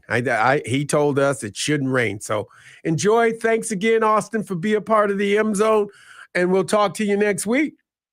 All right. Sounds good, Jamie. That's Austin Meeks from The Athletic. If you ain't read him, you should. On the other side, we got Coach Blade on the other side. You're listening to the M Zone on the Big 1050.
This is the M Zone. And welcome to the M Zone, Jamie Morse. You got the Marshall over there, Marshall Dillon over there doing his thing. And I forgot Derek Laughlin in for doing some training with the Marshal himself. That being said, what's up, Blade? How you doing? Good, great, Jamie. This is a big week. What a week. It's a Can't huge wait week. for the game. Yeah, anybody who's played in this game and everybody who lives in the state understands the meaning of this game. Sort of transcends the standings and all, everything else. This is an important game. It's a pride game. It's a passionate game. And if you lose it, and God forbid that we don't lose, it is devastating and a bitter loss. This is a red letter game. It always has been ever since these two teams started to play against each other. There's two great schools, and I'm looking forward to it. I will say this, that as intense and as passionate as it is, I hope that, the one thing I don't care about is winning the debate. There's been a lot. Everybody talks, and then we antagonize each other. Whether it was Darryl Roger calling Michigan people arrogant asses, or Mike Hart talking about little brothers. I'm a little brother, and so are you, Jamie. So that's not the worst thing. And you got beat up by your big brother a lot. All the time. That's who made you how tough you are today. Right. So, but I don't care about that. I don't want to plant the flag. I don't want to march arm in arm and run over the opponents and go over into their area when they're warming up. I think all that's crap. I respect, I got a lot of people who very good friends that went to Michigan State. Many families are divided between Michigan and Michigan State. And so I have a lot of great friends, but tomorrow night for 4 hours, I will not be their friend. I'll be their friend prior to the game, and I'll be their friend after, but not during the course of that game, because we got to do everything we can to win. This is a critical game for us. And I'll talk for a minute about why it's critical for them. Now, they're going to be, of course, this game, you don't need any external motivation. It just comes with the rivalry. It's there, it exists, and it's palpable. You feel it prior to the game when you're warming up and when you play in the game, because there's such passion. Now, for us, they always say that we think Ohio State's a bigger game. Our next game is always our biggest game. But our inside rivalry is just as big, just as important to us. Winning that game is Ohio State. And you don't have to differentiate between them. It's a big game. And we don't look past this game, and we know the importance of it. I think our team did a great job last week. They responded. They reacted. I liked what, we're seeing. I want everybody to know that Sharon Moore, when he took the job over, had never been a head coach. And did not, the only way you get experience is through experience. It's by living. And he is developing in front of our very eyes, much like our team, and getting better and growing. Like what he said after the loss to SC in the win after Washington, he said we had some hard conversations with the players, and we had some hard conversations in the staff meeting. And it is his job to call the team and the staff to excellence. And sometimes when you're an assistant, you think, you can't be friends. You can't be best friends with your assistants. You are their boss, and you have to demand that they do a great job and they do good for you. And they did, and they responded. And I think Wink said, he told the team, we got to decide who we are, what we're going to be after the USC game. So we regained our momentum. We got better. And like the old coach said, you never stay the same. You either get better or you get worse. Well, we got better last week. And that defense was magnificent, 40 yards rushing. You stop it, you hold a team for 40-yard rushes and you put 3 interceptions on them or 3 turnovers, you're going to win almost always. and we did that. So that was exciting. But the other thing I want to mention is we look around the conference, and let me talk just a little bit about that. One thing that is going to happen is there will be some key injuries along the way here. And hopefully our team will stay unscathed. But I'm telling you, there'll be some key injuries among other people in the conference. And what has happened because of the portal, there's not the depth that used to be. So it used to be you might be playing a senior, but you might have a sophomore who could even be better, but you played the senior because of his experience and that he had earned the position. But now, if you're a real good player and you sit behind somebody, you leave. The other thing that's happened is as soon as they fire a coach, and people should know this, the players are allowed to go to the portal. So that causes, disarray. And oftentimes when somebody inherits a job, there's been a lot of players leave. Then again, then we also have a situation like they had Nebraska where he asked, I believe he did, 42 players to leave, and he brought in, I think, 32. Mm-hmm. So depth is going to be a key here. So, for instance, you might not have a real good quarterback because the quarterback who's pretty good sitting behind another quarterback is going to go somewhere he can play. And now people are recruiting, they're not supposed to, but they were recruiting good players off rosters of other teams. So that's going to be a critical factor. And we should take that into account. Now, Ohio State and Indiana are supposed to be the two best teams in the conference, and they certainly have been. But when you look at strength of schedule, Michigan State has the 18th toughest schedule in the country. Ohio State has the 45th toughest schedule in the country. This is by the power rating people that look at it analytically. Indiana 51st, Michigan 43rd. Now, that said, I think they're clearly they're 4-0 in a conference, 7-0, followed by Oregon 6-1. And there's several teams that have only one loss in the conference, including Michigan, Iowa, Minnesota, Northwestern. What a wonderful job that guy's done there. We just mentioned Oregon, UCLA, USC. Now, here's the thing I want everybody to think about. There are some great schools that have been traditionally great, schools that have good coaching. Some of them have resurrected the season. Some of them, they've deteriorated as the season went on. And those teams are pretty much eliminated from winning the conference or even coming up or, real high in the conference, finishing real high. And that's Penn State. In Michigan State, UCLA, and Maryland, all of who now UCLA's resurrected their season and they got momentum, and who's to say they can't go into Bloomington and win that game with that quarterback in the way he's been playing. All those teams I just mentioned, I consider extraordinarily dangerous. You know why? Penn State, Michigan State, and UCLA, if they can win 3 more games, they will be bowl qualified. So that's a lot to play for. Maryland needs 2 more games to be bowl qualified. So they've talked about that. Every one of those teams has talked about that. And every one of those teams I consider dangerous because they all have wonderful players. I think gifted players. Maryland has a great quarterback. Penn State has a reserve quarterback, but a lot of great players. A team that was picked to go to the CFP that has fallen on hard times, lost their coach.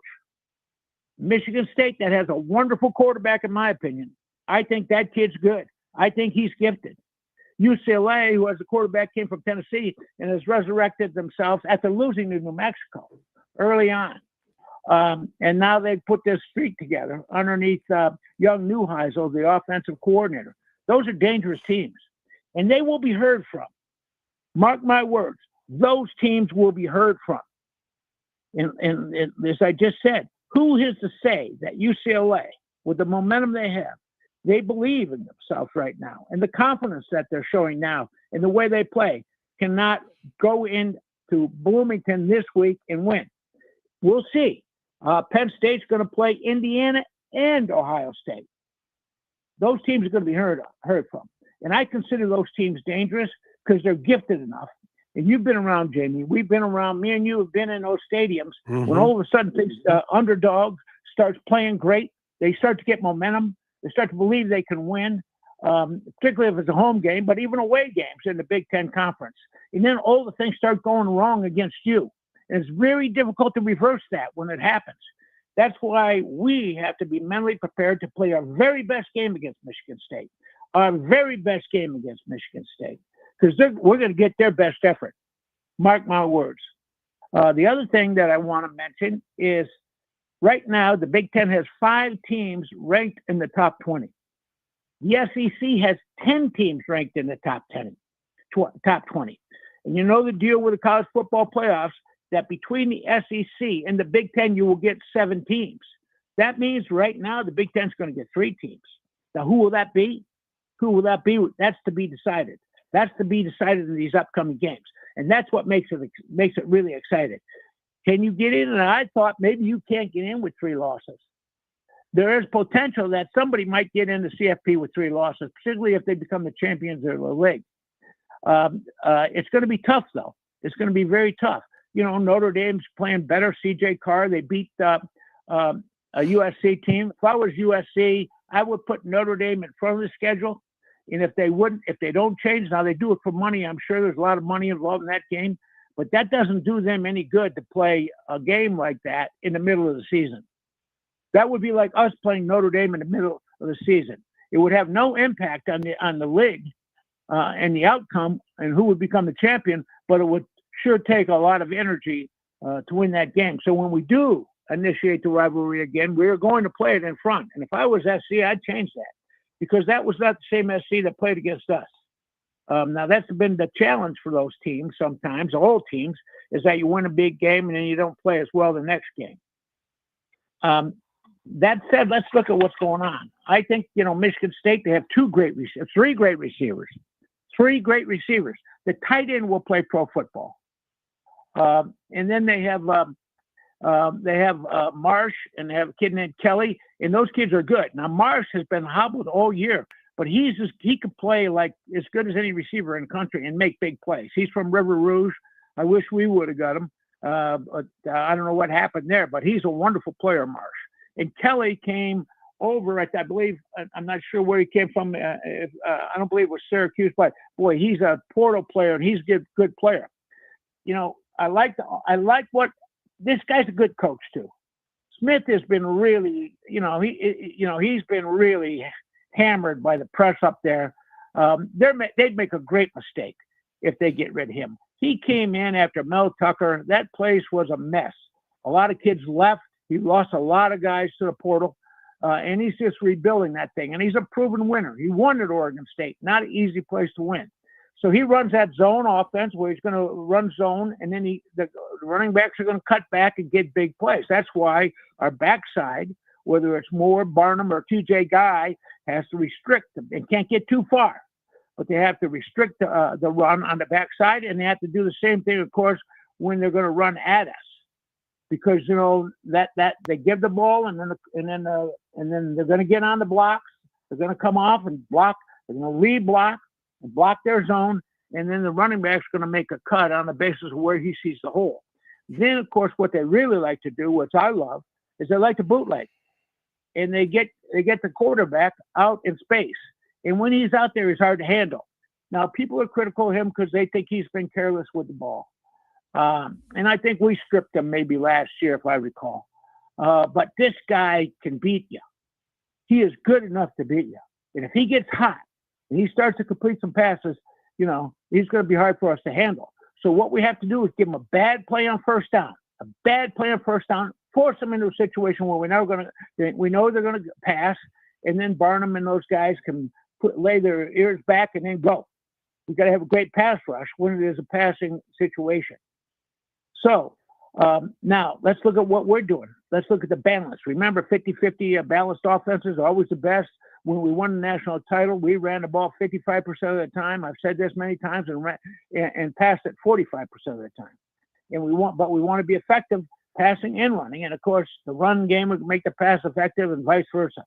So we're passing the ball 42% of the time, and rushing it 58%. We're built on the run, and that's why the offensive line's got to come through. I thought young Frazier, when he came in, his father played on the 1997 championship team after Evan Link got hurt. He did a really good job. And I thought our offensive line did a good job last week. And they're much maligned, and they got to have pride. And they got to show up this week. Now, Michigan State is 52-48, run pass. So they're almost balanced. And I think that's how he likes it. And MSU, scored a lot of points on USC. They've demonstrated that they can score points. They played pretty good, actually, against Indiana. And the coach said that. Signetti said they were really good against us in the first half. And that game wasn't decided, he said, until the second half. Our yards per pass play is 7.8. Theirs is 7.2. Our average rush is 5.8. Their average rush is 3.7. So now I should say this. In my opinion, Marshall was the player of the game last week. He ran like Jamie Morris. Now, Jamie Morris could go the distance. But I'm telling you, he ran with determination. Didn't he, Jamie? Yes, he did. He was running hard. He breaks tackles, and he runs with enthusiasm, much like Jamie Morris used to do. And so he was great. I thought, so we need a great, now hopefully we're going to get Justice Haynes back. But if we don't, we're in good hands with Marshall. Michigan has allowed only 7 yards rushing on the season. So we've been great against the rush. If we can continue to do that, that's to our great benefit. So they're completing, I said, they're rushing for 123 yards a game. The second leading rusher is the quarterback. Same situation as last week. And between the quarterback and the starting tailback for Michigan State, they've carried the ball 70% of the rushes, is those guys. Now, some of it he scrambles, and he's a dangerous scrambler. We just got to keep him. We got to keep that kid in the pocket. He's really a good player, and we can't let him out there where he has a run pass option. I thought our two I might mention this, our 2 young tight ends came in, did a great job, and holding that team to 40 yards. That was something last week. So points allowed, we've allowed 15.6, and we're getting better. What a magnificent job we did. They've allowed 32.7. So the weakness of that team has been the defense. And when I've seen it, the secondary has struggled. That doesn't mean they're not going to come up and play the greatest game they've ever played, and that's their intention. And I believe that we're going to get their best punch everywhere. And their defensive backs are going to play better than they've ever played. So, and they've scored 27 points a game, 27.1. Turnover ratio, this is where we've been great. Those 3 interceptions, that was fabulous. I like that. I like our linebackers. I like Cole. Rolander made a great play. And then, of course, that wonderful interception where their player dropped it and number 5 intercepted on his back. But anytime you get 3 interceptions like that, you're going to win. So we're 1.3 on the season. And they're minus 0.5. So that's almost, the differential is almost 2 turnovers. If we can get 2 turnovers over 2 turnovers from them, force 2 turnovers, we'll be in good shape. Kicking, we're 9 for 13. Zavada has not been as automatic. Zavada's got to come through, man, and he can do it. He can kick a long way. They're 7 for 10, so he's about the same ratio. He's had a long of 50, their kicker. Our net punt improved significantly to 39. And their net punt is almost 39, 38.8. You've got to kick for over 38 yards because that's field position. Now, here's the one caveat. Our average punt return has been 3.5 yards. That's not good. And most often he elects not to catch it, Samaj, when he's back there. We gotta return. We gotta catch the punts, and we gotta return them successfully, and not turn it over or not let the ball bounce a long way, because that'll destroy field position. They've only returned 6 punts, but they've returned 1 for 80. But their average punt return is 19.7. We got to cover, and we got to. I'm sorry, I don't know who's calling me. And we got to cover, and I don't know who the heck it is. We got to cover, and we got to do. I'm just letting it go. I don't want to interrupt this because I'll hang up because I'm not that proficient. Right. I got just fat keep fingers, going, fat Blade. thumb. Keep going. So anyway, we got to hold. I'm worried about punt returns. We got to be excellent on that, and we got to cover. Third down efficiency. We got to win third downs. We've been successful offensively on 40%, 40.5% of our attempts. They've only been successful 35% of the time on their third downs. Now, this is where we're pretty good. We've only allowed the opponent to be successful 38% of the time on third down. We got to push that down, and we got to win third down. Their defense has allowed other offenses on third down to be successful almost 46% of the time, and that's not good. That's not good. So their defense appears to be their weakness. I say that with the understanding that we're going to see the greatest, absolutely the greatest effort that they've given all year, because they are maligned. If people are critical up there, and they're going to rise up. Now we got to start the game and let them know right away that they're not going to defeat us. That we're up there to win. Quarterback efficiency. Our quarterback's getting better all the time. He is now almost 62.4. Well, he is 62.4% of the time completing his passes. Their guy has completed 65.1%. He's really a good player. I mean, really good player. Now we're getting better in the red zone. They have not been good in the red zone. So we got to win that. I think that, we're in a good position right now. After that, I mean, that was really a good performance last week. Now down the stretch, everybody's got to show up. Everybody's got to play great.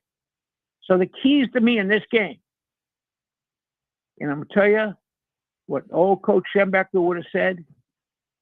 He would have said, men, I'm going to East Lansing this week, and I want the 60, well, back then, now 70. I want the toughest 70. I want the 70 toughest sons of guns. He might not say guns. I want the toughest SOBs in this room to go up there with me. Because, men, we are going to go up there and we're going to out-hit them. So the thing we have to do is out-physical Michigan State. We got to hit them hard. We got to tackle them hard. We got to play through the whistle. We have to out-physical. Number one, be the toughest team on that field. Number two, no mistakes. Now, football is alignment, assignment, knowing where to line up, assignment, knowing what you're supposed to do, and technique, execute. Or as Coach Belichick says all the time, do your job. Every man on our team, every play has to do their job, and they have to win. They have to beat the other guy. They have to sustain their blocks. They got to be more physical than the other guy. They have to out-technique any Michigan State player. We give them a bad play on first down, force them into a passing situation so we know what they're doing, and then we can defend them accordingly. We'll implement the correct blitzes. We've been a great blitzing team, except against USC, where we did not touch the quarterback and they threw hot. They dumped it off. I don't anticipate they're going to be as successful at that as USC. Very few teams can execute it like that. So we got to get to the quarterback. We got to give them a bad plan first down. And I talked about this earlier. We got to win third down. We got to win third down defensively. We got to shut them off on defense, and we got to be successful on our third down attempts. And a lot of that is getting up there and doing the right thing. Remember, 50% of what the quarterback does happens before we snap the ball. Our offensive line, sorry about that guy calling. Our offensive line has to give great effort. Now, we've been nicked up there. We haven't, we've had a lot of breakdowns, missed assignments, but they got to give great effort, but they got to play discipline. They got to move their feet, and they got to be tough, and they'll do it. I thought when Frazier came in, and last week before he got hurt, I thought the offensive line was rising up to the occasion. We got to have pride. We're not going to let them sack our quarterback ever. They will not touch Bryce. That's what we got to be. That's got to be our motto. That's got to be our mantra. And the great offensive lines have that kind of camaraderie. I don't care who the hell you are. You ain't going to hit my quarterback. We talked about winning kicking. We got to win the kicking thing. Mm-hmm. We got to punt. We got to create turnovers. Punch the ball out when you get a chance. We got to win for Michigan. They are Michigan. We are Michigan. Somebody introduced me as a former Wolverine. I said, I ain't no former Wolverine. I'm always a Wolverine. when they throw the dirt on me, I'm a Wolverine. Forever. So we got to win for Michigan. Beat Michigan in one of the great interstate rivalries in the country. The most important game we're going to play right now is to play them. We're going to respect them. As a fans, we should respect them. Let's not win the debate. Let's not act badly. If anybody's going to act badly, let the other team act badly. We have to have class. We got to represent our school, and our fans should do the same.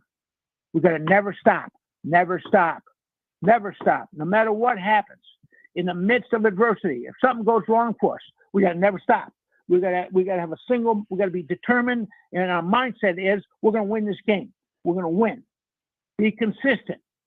Play smart, have fun, and what I always say, this is what I used to say to my guys, particularly a game like this, Jamie. You know, you don't have to have a big pep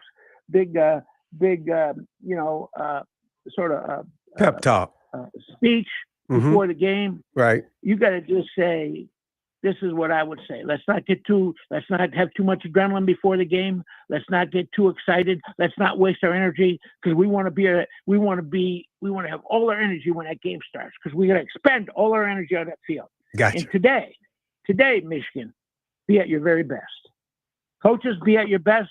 Players, that be at your best. Fans, be at your best. Let's go blue. Let's go win this one. Got it, Blade. Thank you. Appreciate it. That's Bob Thornblade, coach and player. And that's the passion you need to have when you play against an arch rival, an in-state rival. That being said, we need to go to a break, and then we come back with a little thing I say. What's bugging you? You know, I got to figure out what's bugging you. At Honorable Pest Control, Nick's in the house. Nick Wrestler's in the house on the other side. You're listening to the M Zone on the Big 1050.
No, he'll call it. Is Jimmy Jr. Because this is his game. So he's pick it up. Tell him he can be the first one at 5:30. Okay? Please. Yeah, that's yeah. We got a camera. Okay. Carl, you go. Nick's gonna introduce all of you, and he's gonna tell you. I mean, you're gonna say, "Hey, how you doing, Carl? I feel love for this." No, I'm messing with you. I'm messing with you. You say what you come up with something that's bothering you. you got to find out what sports do you like? Do you like sports? Big Blue fan. You're a Blue fan. No, Well, absolutely. damn. Me too. Ben asked what offense was yesterday. Ben talking about he's a big Blue fan. I'm a massive Blue fan. Yeah. Okay, who was the starting quarterback in 1985? He don't even know who the starting quarterback is today. He don't even know what a quarterback is. Yeah, so what is a He's quarterback? number 19. He's the one that touches the ball 99% of the time. Okay. Yeah, it's number 19. Yeah, what's his name? Oh, his name. Yeah, his name. No, I'm terrible with names. Oh, no, everybody knows his damn name. You better come up with a name. Google it. Damn it, starting quarterback. Google it. He doesn't even No, it ain't LeBron James. My God, I said Michigan. You'll know Bryce Wood. Say I need that. Literally never even heard that person. You ready? I'm always ready. Okay, bro. I'm just ready. Okay, Oh, wing it. You asked me, I guess. oh, do you know what you're going to talk about?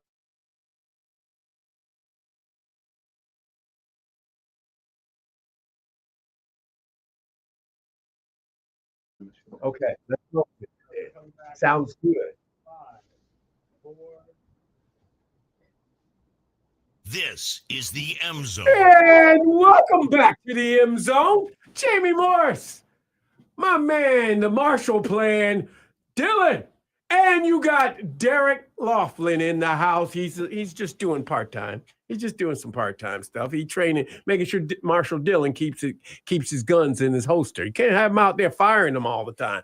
That's what I'm saying. But I said it's what's bugging you. It's honorable pest control.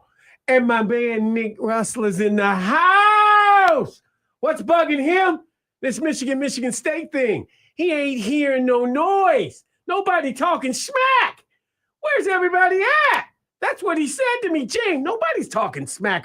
And I had to explain to him, we've settled it down. We're trying to settle it down. You are still family, even though it's a civil war going on. They're not Tomorrow, family. there's a civil war. Houses will be divided. Do you not understand that? The bugs will be divided in the house. I'm just telling you, man. It's just the way it is. But you did bring some guys with you. You want to introduce them? Yeah. We got Carl here, so he's the new addition. And then everybody's heard of Ben the last time. I know Ben. I've been on here before. Ben's the guy. Weeks. Carl, how 2 you weeks doing, ago. man? What's going on? Doing great. Who you got tomorrow? Michigan or Michigan State? Blue all over. Boo! That's what I'm talking about. Have you heard of anybody voting for the little brother? Wow. You going that way? I got you. Okay. You can go that way. I mean, you know me, it don't bother me. I mean, it's just like Michigan playing like Central Michigan. Ooh. I mean, I think John Smith. It's John Smith, right? No, it's is it Ben? No, it's not It's John Ben. Smith. It's Jim Smith, isn't it? No, it's John Smith. Is it bad that It's nobody knows Jonathan his name? Smith, Yeah, Jonathan Yeah. Smith. John Smith. You You're should right. have stayed at Oregon State. They don't even really have a conference. They're trying to make one come out now. I mean, he's not doing anything at Michigan State. Wow. Are you blaming the coach now? Okay, look at Indiana. Can we blame the coach? Well, They literally started at the same time. Kirk Cinetti, I love him. You know what he says? If you don't know me, Google me. I win. He's a straight up winner. He is a straight up winner. I agree with you. And look, there's a different approach. The Spartans went with John Smith, and Second tier coach got it. wow, he beats his rival. He beat Oregon. Yeah. No, Oregon State. No, They're he pretty beat much- Oregon, I said. Because This year? he was the coach. No, he was the coach at Oregon State. He beat Oregon. Okay. I think maybe once. right? Come on, Ben. Where you at? What's What's sport up? are we talking, Ben? How's Bud Life going? How's Bud Life going? Oh, I love killing bugs. Yeah? Yeah. What's your most recent bug of killing? Mice. Mice. Yeah. That's not a bug though. But it is a rodent and it's okay. It's a pest. It You know is. what's really bugging me? What? You haven't called us. What do you mean I haven't called you? Called you for what? I don't need to call you. You guys clearing them up. You clearing them up. Oh, you're saying we're doing a good job there. You guys are doing a great job. Okay. I ain't had no bugs around me. I used to get the spiders coming into the house now because it's getting cold and everything. I ain't seen no spiders. So you got that quarterly. Yeah, we got that. treatments. Yeah. What about that raccoon that you've been having hanging around? No coon. Yes, we do. You're coming out you know what? Coming out the trash. He was coming to get the trash, and I did what you told me to do. Don't put it out until the day on Friday. Usually all of my neighbors put their trash out. Yeah, I see their trash in the yard all torn out and everything. Not mine. Mine's in the garage until 5 o'clock in the morning. And I wheel it out there. I listen to my bug, man. So yeah, he's not in your neighbors or either? Huh? Someone kill it? Or? No, he's eating out the neighbors. He's doing all the neighbors. He's Okay. doing the neighbors. He's not doing mine because I listen. You got to get CJ with a little slingshot. I can't CJ's say asleep, by the way. Oh, you want me to try it? Because of the road construction? Remember the road No, construction I'm that just was saying, going on? get him a slingshot. We'll take it. Get him to take it down. No, I'm not teaching him how to kill it. No, you don't kill it. You just just hit it. Yeah. Oh, Knock it out. Well, he may hit. Well, it is Ann Arbor. That's not right. okay. We don't do that. You know that. We don't do that. Carl, you're new. How's the job? It's great. Get to the mic. Got to get to the mic. Yeah, Talking it's to the great. mic. Not new to the business, but new to the company. Right. So, just trying to help us speed along and grow bigger. We're growing, so that's a good thing. Okay. All right. Anything relatively new, or it's old hat? Yeah. So what's new is just finding guys who love to learn the business, because there is a science behind it. I know we talk a lot about this being squeamish of the things we're running into, things of that nature, phobias that you have to overcome to do the job. But there is a science behind it. Okay. And these guys are really open armed to learn, and that's a great thing. That's new. It's just say something. You talking about the echo? Yes, I'm trying to figure out. They're in the room trying to figure out the echo. His echo is more than mine, I think. Ben, say you, Ben? hi. Talking to the mic. There you go. Put your face right on in there. Don't. Okay, there we go. We feel better now. I do feel better. You want me to eat the mic? There you. Did that not sound good? Did that come through? Okay. Okay. Yeah. See, that's how you do it. You're the director of marketing. How's that going? Oh, it's wild. We have Okay. a podcast now. Do you? Yeah. When are you coming on? You just gotta tell me a time. Next week. Okay. For We can do 4:30. that. We can do that. I got one at 3. I can't do. I'm on the air at 4:30. Okay. Well, I'll talk to you after. Now we found out. Okay. You thought we were gagging you, didn't you? Yeah. Because you're a first timer, a rookie. See. But what we're growing now. So we have Carl as a technician, Hayden as a technician, and we have a wonderful front office. You got an office? We got a front office with It's Ada. not just the car driving around. She's the on here truck? listening. She wants to get a shout out today. She deserves a shout out. And then we have Ben running the sales department. Nice. So Yeah, Ada's massive. yeah, That is she's awesome. taking a lot of weight off of us being able The to phone calls. Yeah. Well, Yeah. it's not like she does everything for us. Oh, okay. So Well, it's not just the phone stuff, it's all the billing. It's right. dealing with a lot of the questions from Right. customers. Mm-hmm. So she's wonderful. Well, one thing that stuck with everybody in our last conversation is you're waking up and going to the houses and different things like that. People usually wait until 9-10 o'clock in the morning when something happens that night, but they just try to cover it or try to spray it. But you are there 24/7 almost. Yes. We don't like answering the phone. Right, I know. But we do. Right. Yeah. But you do. And that's Yeah. that's the craziness of it. And you made a great statement the last time we were in here. Yeah. They're not going to show up when you need us the most important time. Oh yeah.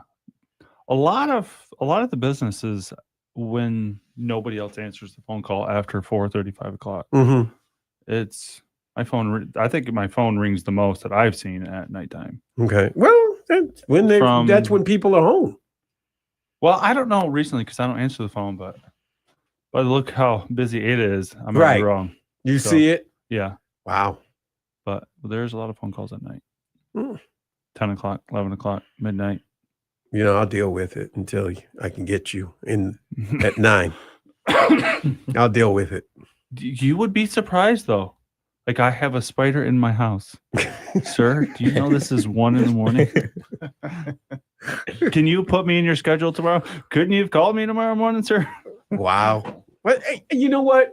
People, I mean, when you see, as Carl said, when you see a creepy thing and they have phobia about it, it's the most important thing around. I ain't dealing with this. That spider's got hair, he got a mustache, and he got 8 legs. Yeah. I went to a call 3 days ago. It was actually at an apartment complex, but so I get in there and she's like, "Hey, I think I have a roach. Will you tell me if it is? Because I slept in my car last night." I'm like, "You slept in your car?" From a roach that was in her sink? Like one? Drown him. It would end up being dead. Right. Drown him. I'd turn the water on and burn it. But sleep in your car over one bug? Well, I mean, look, as we talk about it, people don't like bugs. And there's particular bugs that people don't like. I don't like roaches either. Just it drives people crazy. Mice, rats, snakes. People don't like those things. Saw a snake running down slithering down the sidewalk.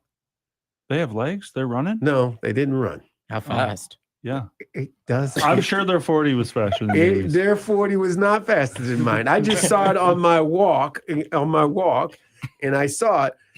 And, it caught me off balance because I'm like, something's moving. Did you jump in your wife's arms? I did not jump in anybody's arms. Oh. I moved to the right. Okay. And I just went around it and kept going. I ain't got time to be stopping. But that twig moved. That's what just freaked me out a little bit. Yeah. I'm not afraid of a snake, I don't think. I ain't picking it up either, though. Right. So you got to hear this story from Carl that he told me today. All right. It's a new fear of mine. In Michigan, this happened. You got to tell the story you told me today, Carl. Oh yeah. So I was working for a competitor. Mm-hmm. I had an encounter with a mountain lion. Here in Michigan. In Michigan, Okay. in Pentwater. Okay, everybody. There are mountain lions in the state of Michigan. Was it free? Yeah, it was definitely free. Yeah, you sure wasn't a big ass cat. No. It was a mountain lion. Yeah, no, he was standing in front of his kill. It was a deer. Yeah, make long story short, the caretaker saved my life because I froze when I saw the eyes. It just kind of. The hell you mean you froze with your eyes? What you looking in his eyes for? Turn and run. Yeah. There is a scared reaction. Hey, Yeah. You just run. Yeah. No, Don't try to run up a tree. They can climb. Right. I saw prints that I thought, or paw marks that I thought was bobcat. So I was following those paw prints around the side of the home. Did you have your BB gun, your gun, No. Nothing. shot? I mean, your slingshot. What? You Yeah, didn't I have wish. anything with you. I wish. And I was just like many of you. I had no idea about what a mountain lion was, what a mountain lion could do.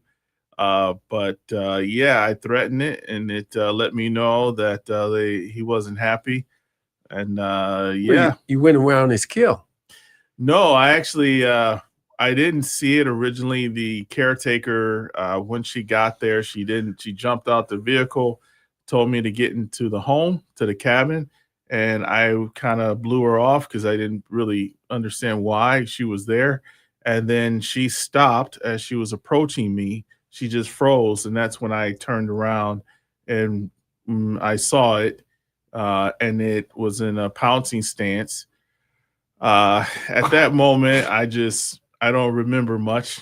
I just remember standing there, kind of wondering what was happening. So how are you still standing up, sitting there, speaking to us? Yeah, and so not scratched up. so she broke out of her fear stance and collared me, grabbed me by the back of the collar and yanked me. And then once that happened, that's when I realized like I was actually in danger. And we made it to the house. Waited for the DNR to show up. Yeah. Okay. Can you imagine looking in a 200-pound cat's eyeballs? Hell no. I wouldn't. As soon as I saw it, smelled it, or someone said, "Look behind you," bye. I'm running. I'm running to the car, getting in, and said, "Hey, I'll let them know down the street that there's a mountain lion here." That's what I'm saying. I actually heard about a deer in a tree hanging by its antlers in Brooklyn like a couple of years ago. Right. But somebody called in the DNR, there was claw marks down the backside of a horse. So they're essentially around here is what I'm gathering. I don't want to see one.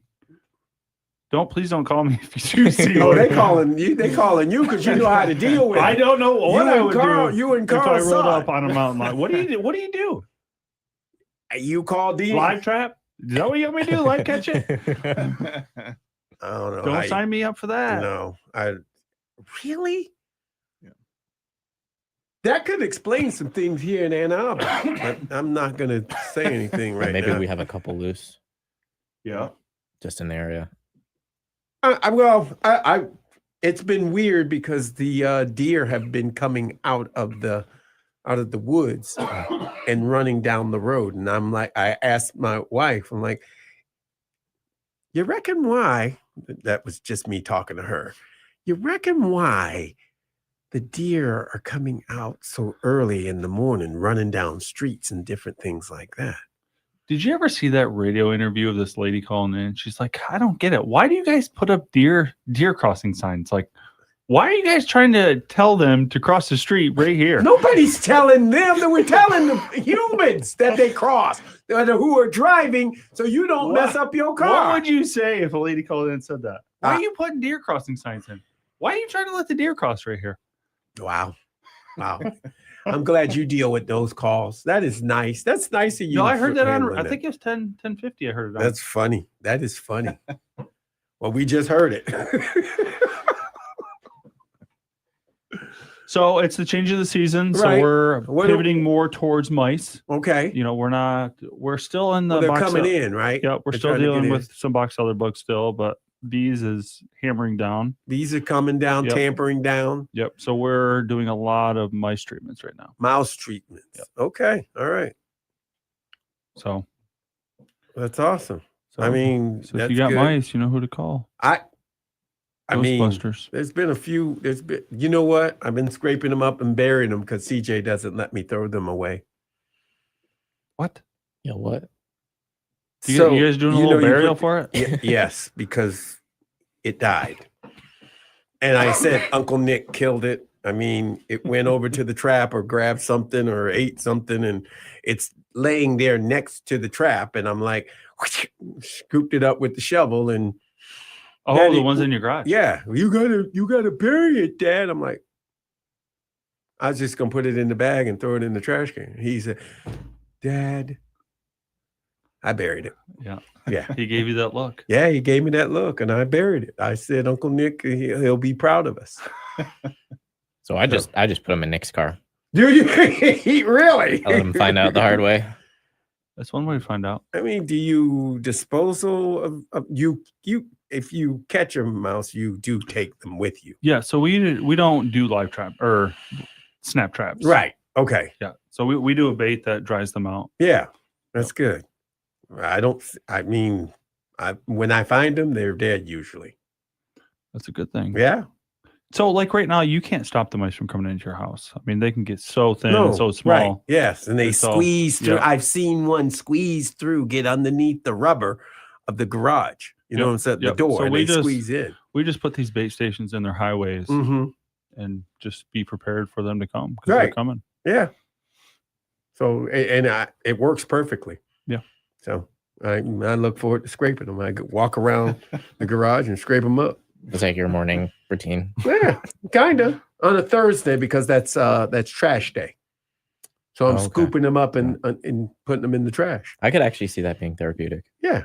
Well, it makes me feel better. I'm like, well, at least it's not alive in here. Yeah.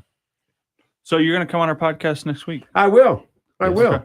So with this podcast, what we're doing is we're interviewing business owners. So we're in and out of so many houses that we're just trying to find good vendors that we can recommend. Sure. So we're meeting with, like, obviously you're going to be the radio guy now, but from like plumbing to, window wash to pretty much any startup to high level, Ben's trying to do 20 podcasts a week. Yep. And then I'm coming in when I can. Everybody says that. Why does everybody not think he can do 20 a week? 20 a week is so achievable. I've booked 4 today. Okay. Well, now we'll 5. See. Now 5. We'll see. We've had a tree service business, a gardener, and a cleaner, and a realtor. Well, I look forward to being on. Well, good. Yeah. But yeah, it's hard finding good vendors. Yep. I can understand that. And especially with us being a small business, we want to, be their preferred vendor as well. Sure. So, so we're trying to be able to put them on our website, and then hopefully we can, try to get it on their website too, as like a featured business. And plus, we want to push a lot of referrals to them. Well, there's a lot of hotels in Ann Arbor.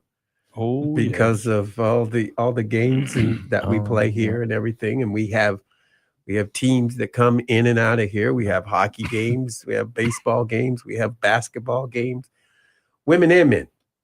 So we'll get you on that. We'll get you set up. Do you know some people that would want to get on? I may know some people. Okay, hook us up, and we'll work it out. Yeah. A lot of how we're building it. Well, Ben's mostly doing everything. Word of mouth. Yeah, I got it. Yeah. I understand. I do understand the business plan. I guess you are the guy. I'm not that guy. Hey, by the way, we're looking for some good mics. What do you recommend? Yeah, do you recommend these? Yeah, we'll talk offline. Okay. We'll talk offline. But I gotta go to a break. Okay. And because it's gonna be rapid fire when I open up these lines. So it's gonna be your 2 keys to winning the game. 2 keys to winning the game on the other side. And you should start calling right now because you're listening to the M Zone. Can I give my 2 keys? Sure. I mean, Michigan just pretty much just has to show up. I mean, it's just that's rat poison. I won't listen to that. I will not listen to that. Michigan doesn't have to show up. They have to show up and play. But you're talking playing D3 to D1. Oh my goodness. You're listening to the M Zone on the Big 1050. That is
This is the M Zone. And welcome back to the M Zone. Jamie Morris. Hey, you know the Marshall's over there. Marshall Dillon's over there doing his thing. You got Derek Laughlin over there. He's still training just a little bit. 734-998-1050. 734-998-1050. What's up, Mustafa? You're on the. Hey, it's almost your day, bro. Hey, Jimmy, how you doing, sir? I'm good. How you doing? Yeah, I mean, I'm trying to stay up. I don't like the vibe around this game, though. I don't like it. What vibe? What are you talking about? You're looking into it too closely, bro. No. Because all of us around here, and my two keys of the game is gonna talk about that. Okay. Because I hope, first of all, the team can manufacture their own energy going into the game, because there is no energy at all around here on Ann Arbor. I don't see the energy in you, because we can say this is what they do. When they suck so bad, they will lure you into a situation where they don't care about the game. It doesn't mean nothing to them. Mm-hmm.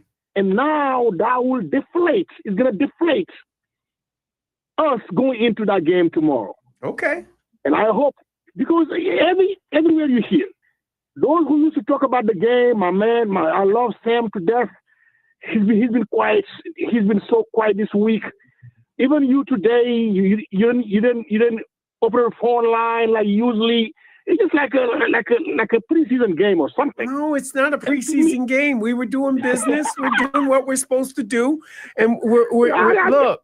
We're good. Everything is good. Everybody, we're all on pins and needles. Hey, it's my stomach's all turned up. I just don't want everybody to know my stomach's turned up. You know what I'm saying? Did you see the team this week, Jamie? Do you have a chance to see them this week? They look good, Mustafa. They good. They good. Wait, they know what they got to do. They know what they got to do. I'm not going to push you into saying anything else. I just wanted to hear from you. So, yeah, that's the first key of the game, man. Trying to get the maximum energy going into there. Do not let them lure you to sleep that they bad. They're expecting you to give them a favor by getting that guy out of town. None of that is true. If they beat us, they're going to turn this state upside down with everything they got. They're coming. So my first key of the game, you know what I mean? Don't fall into the trap. Get them energized, ready to go. That's for the whole team. My second and last key to the game, Jamie. I mean, I heard his story. I love the kid, the punter, the Michigan punter. It's going to be cold. It's going to be heavy. A little bit of heaviness in the air. Do not put us in bad field position, man. I mean, your job is to punt the football. Punt it. Special team, special punter. And then Zavada, you got to live up to your billing. Coming into the season, you will recognize as the best kicker in the country. It's time for you to show up. And Jamie, I hope I'll call you Monday, man. I hope I'll call you Monday. I hope you call me Monday too. And we have a laugh about it, because right now you just put out the mountain lion. You just put out the radar that we got mountain lions in the neighborhoods. Are you going to the game, sir? I will be up there. Are you going? I will be up there. Wow, man. Hey, all right. Hey, hold on. I want the sheriff to get your number so I can call you. Okay. Sounds good. I'll call give my you. number out to you. I'll call you with the vibe. Okay. Sounds good. Are you texting me with you? Yeah, we can text and everything. We're gonna have fun. Don't worry. All right. I'll take my number out. No problem, man. I appreciate it. All right. Talk to you. Go blue. Go blue. Just hold on. 734-998-1050. Let's go to Alan. What's up, Alan? How you doing, man? Okay, how you doing, Sheriff? I'm doing. I got Festus sitting in the car with me, and he told me, Mr. Dillon, you made my feelings hurt when I made a mistake and you gave me a dirty look. Just tell me that. But let me talk to Jamie. Jamie, I want to compare the bug you hate most with the bug I hate most. What's yours? Spider? Bug that I hate? Yes, probably spider. Yeah. Okay. The one I hate most, I don't even want to say the name because it makes my stomach queasy, but I'll spell it for you. Spartan. Okay, you hate the Spartans. Huh? You don't like the Spartans. Spartan. Yeah. Okay, I get it. This is yes. It's gonna we hope to take care of that business. We're gonna hope to take care of that business.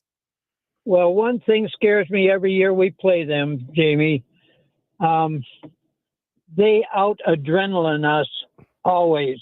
Well, you got to remember, and I'm just going to say this: you got to remember that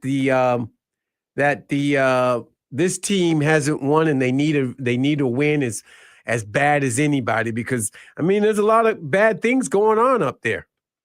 You're right, and I think that a win over us would make their season. And I hate to say it, but if they could injure Bryce, that would make their season. Well, let's not even get into that. We don't need any injuries or anything like that. Let's have a fair game, fair shake. I know it's the Michigan State Spartans, but let's say they changed a little bit. They turned the other cheek. I'm with you. Thank you for that. That's all. Thank you. Okay. All right, Pete. Alan, it's good talking to you. You too, handsome. Talk to you later, bro. 734-998-1050. 734-998-1050. Let's go to Hadley. Hadley. The wireless. What's up, Hadley? How you doing? Oh, okay. I got disconnected, so came back right through. You're all right, brother. All right. We got you. No, I know. My two keys. First key is they got to get to Childs. Right. The defense is just, that backfield's got to play a little better as far as they're not gonna be successful, I don't think, running the ball against us.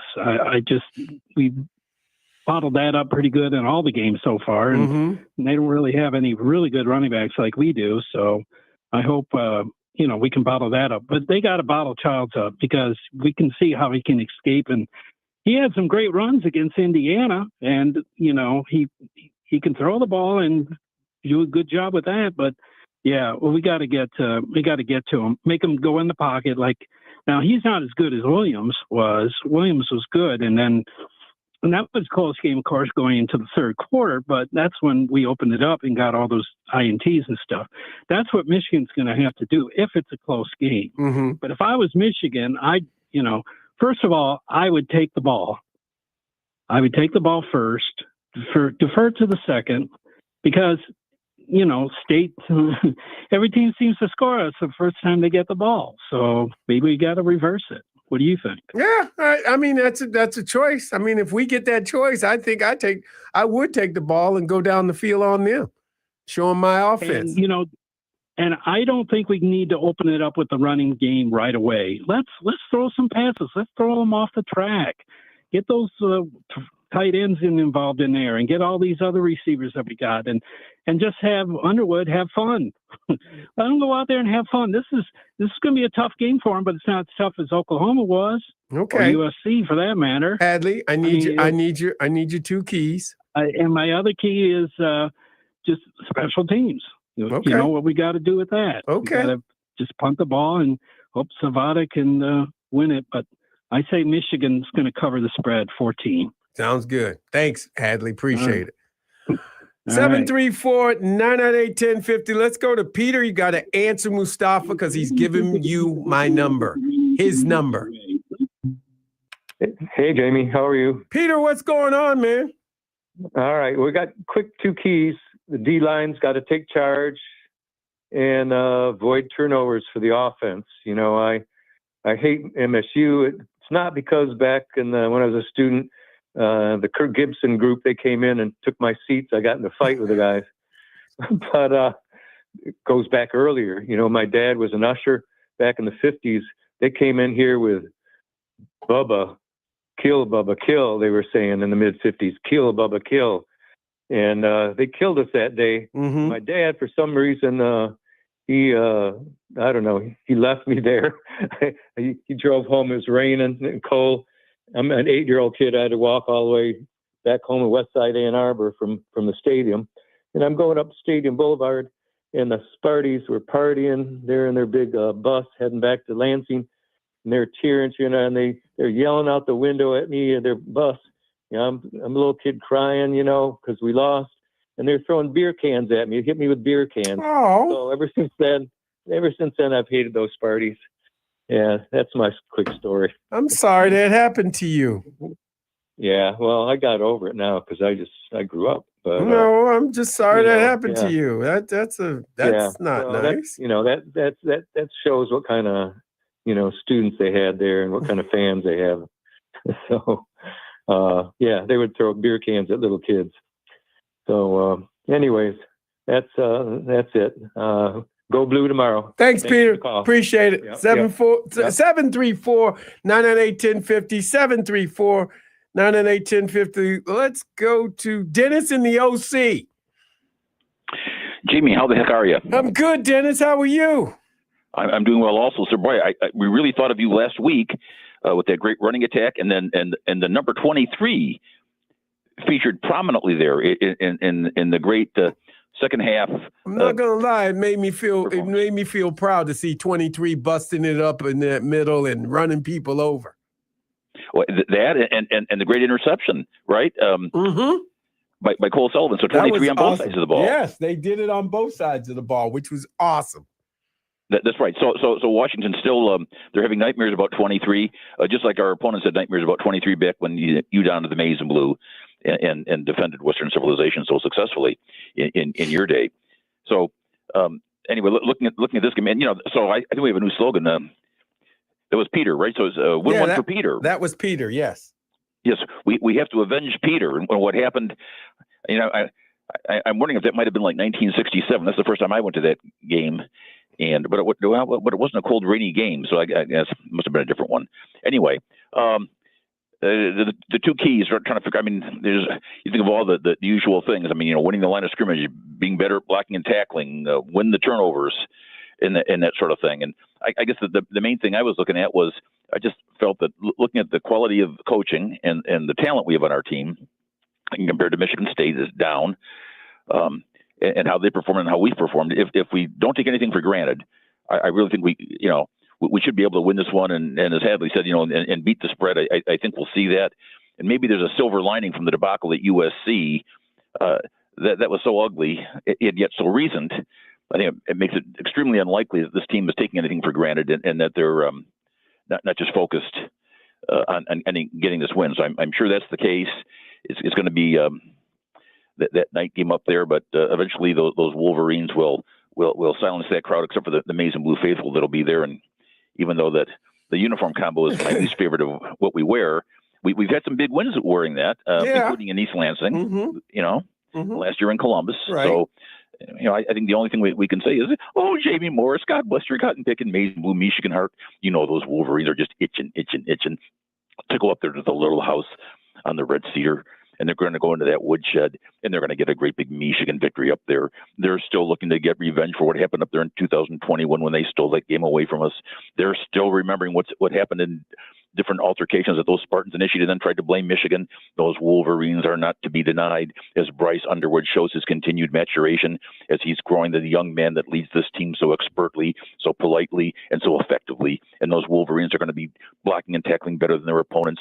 Oh, Jordan Marshall and Justice Haynes will be going up and down that field, weaving their way in and out of the hands of would-be tacklers, and sometimes just running them the heck over. Oh, and it's going to be that passing game will surprise people. Donovan McCulley and Andrew Marsh, Deacon Tanielli and Marlon Klein, and all the other receivers that we have on that team. We're going to see some plays that we haven't seen before because Chip Lindsey And the brain trust on the offensive side of the ball has done a great job this year, and they'll do it again Saturday night. And then, of course, Wink Martindale and his defense.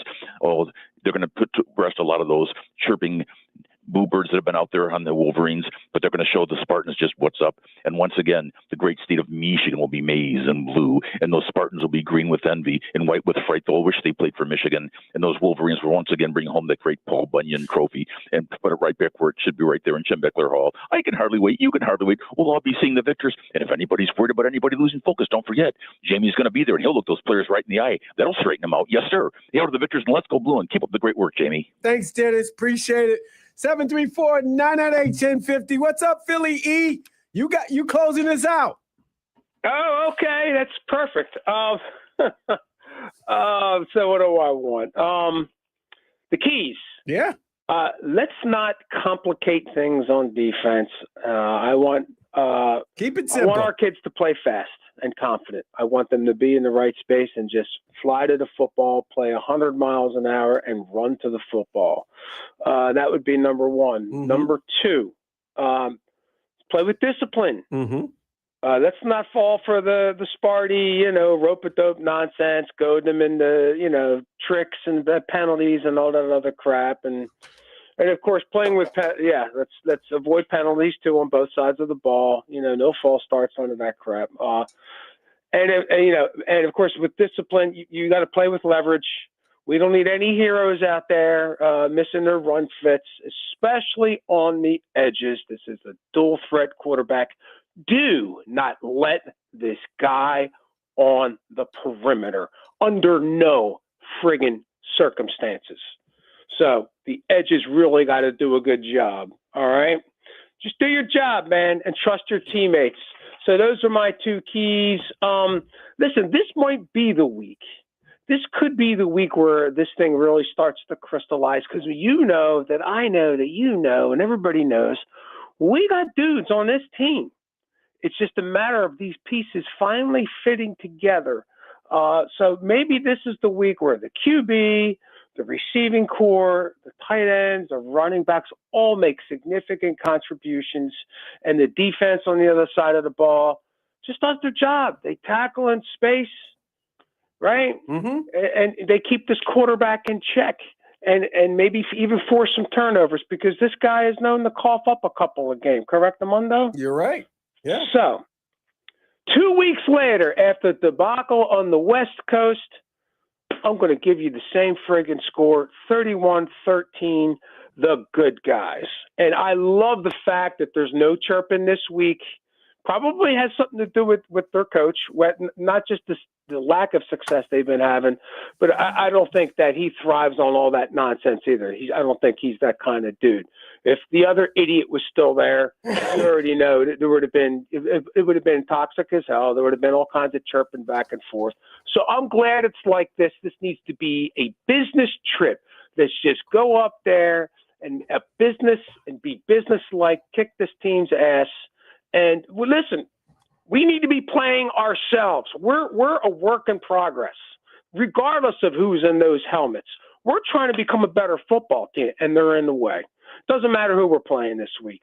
Let's work on what we can do, and we're a young team trying to get better. So it really doesn't matter who the hell we're playing this week. That's how they need to look at it, and that's how I'm looking at it. Anyway, that's my score, 31-13. Wow. Okay, 31. That's nice. I can get down with that.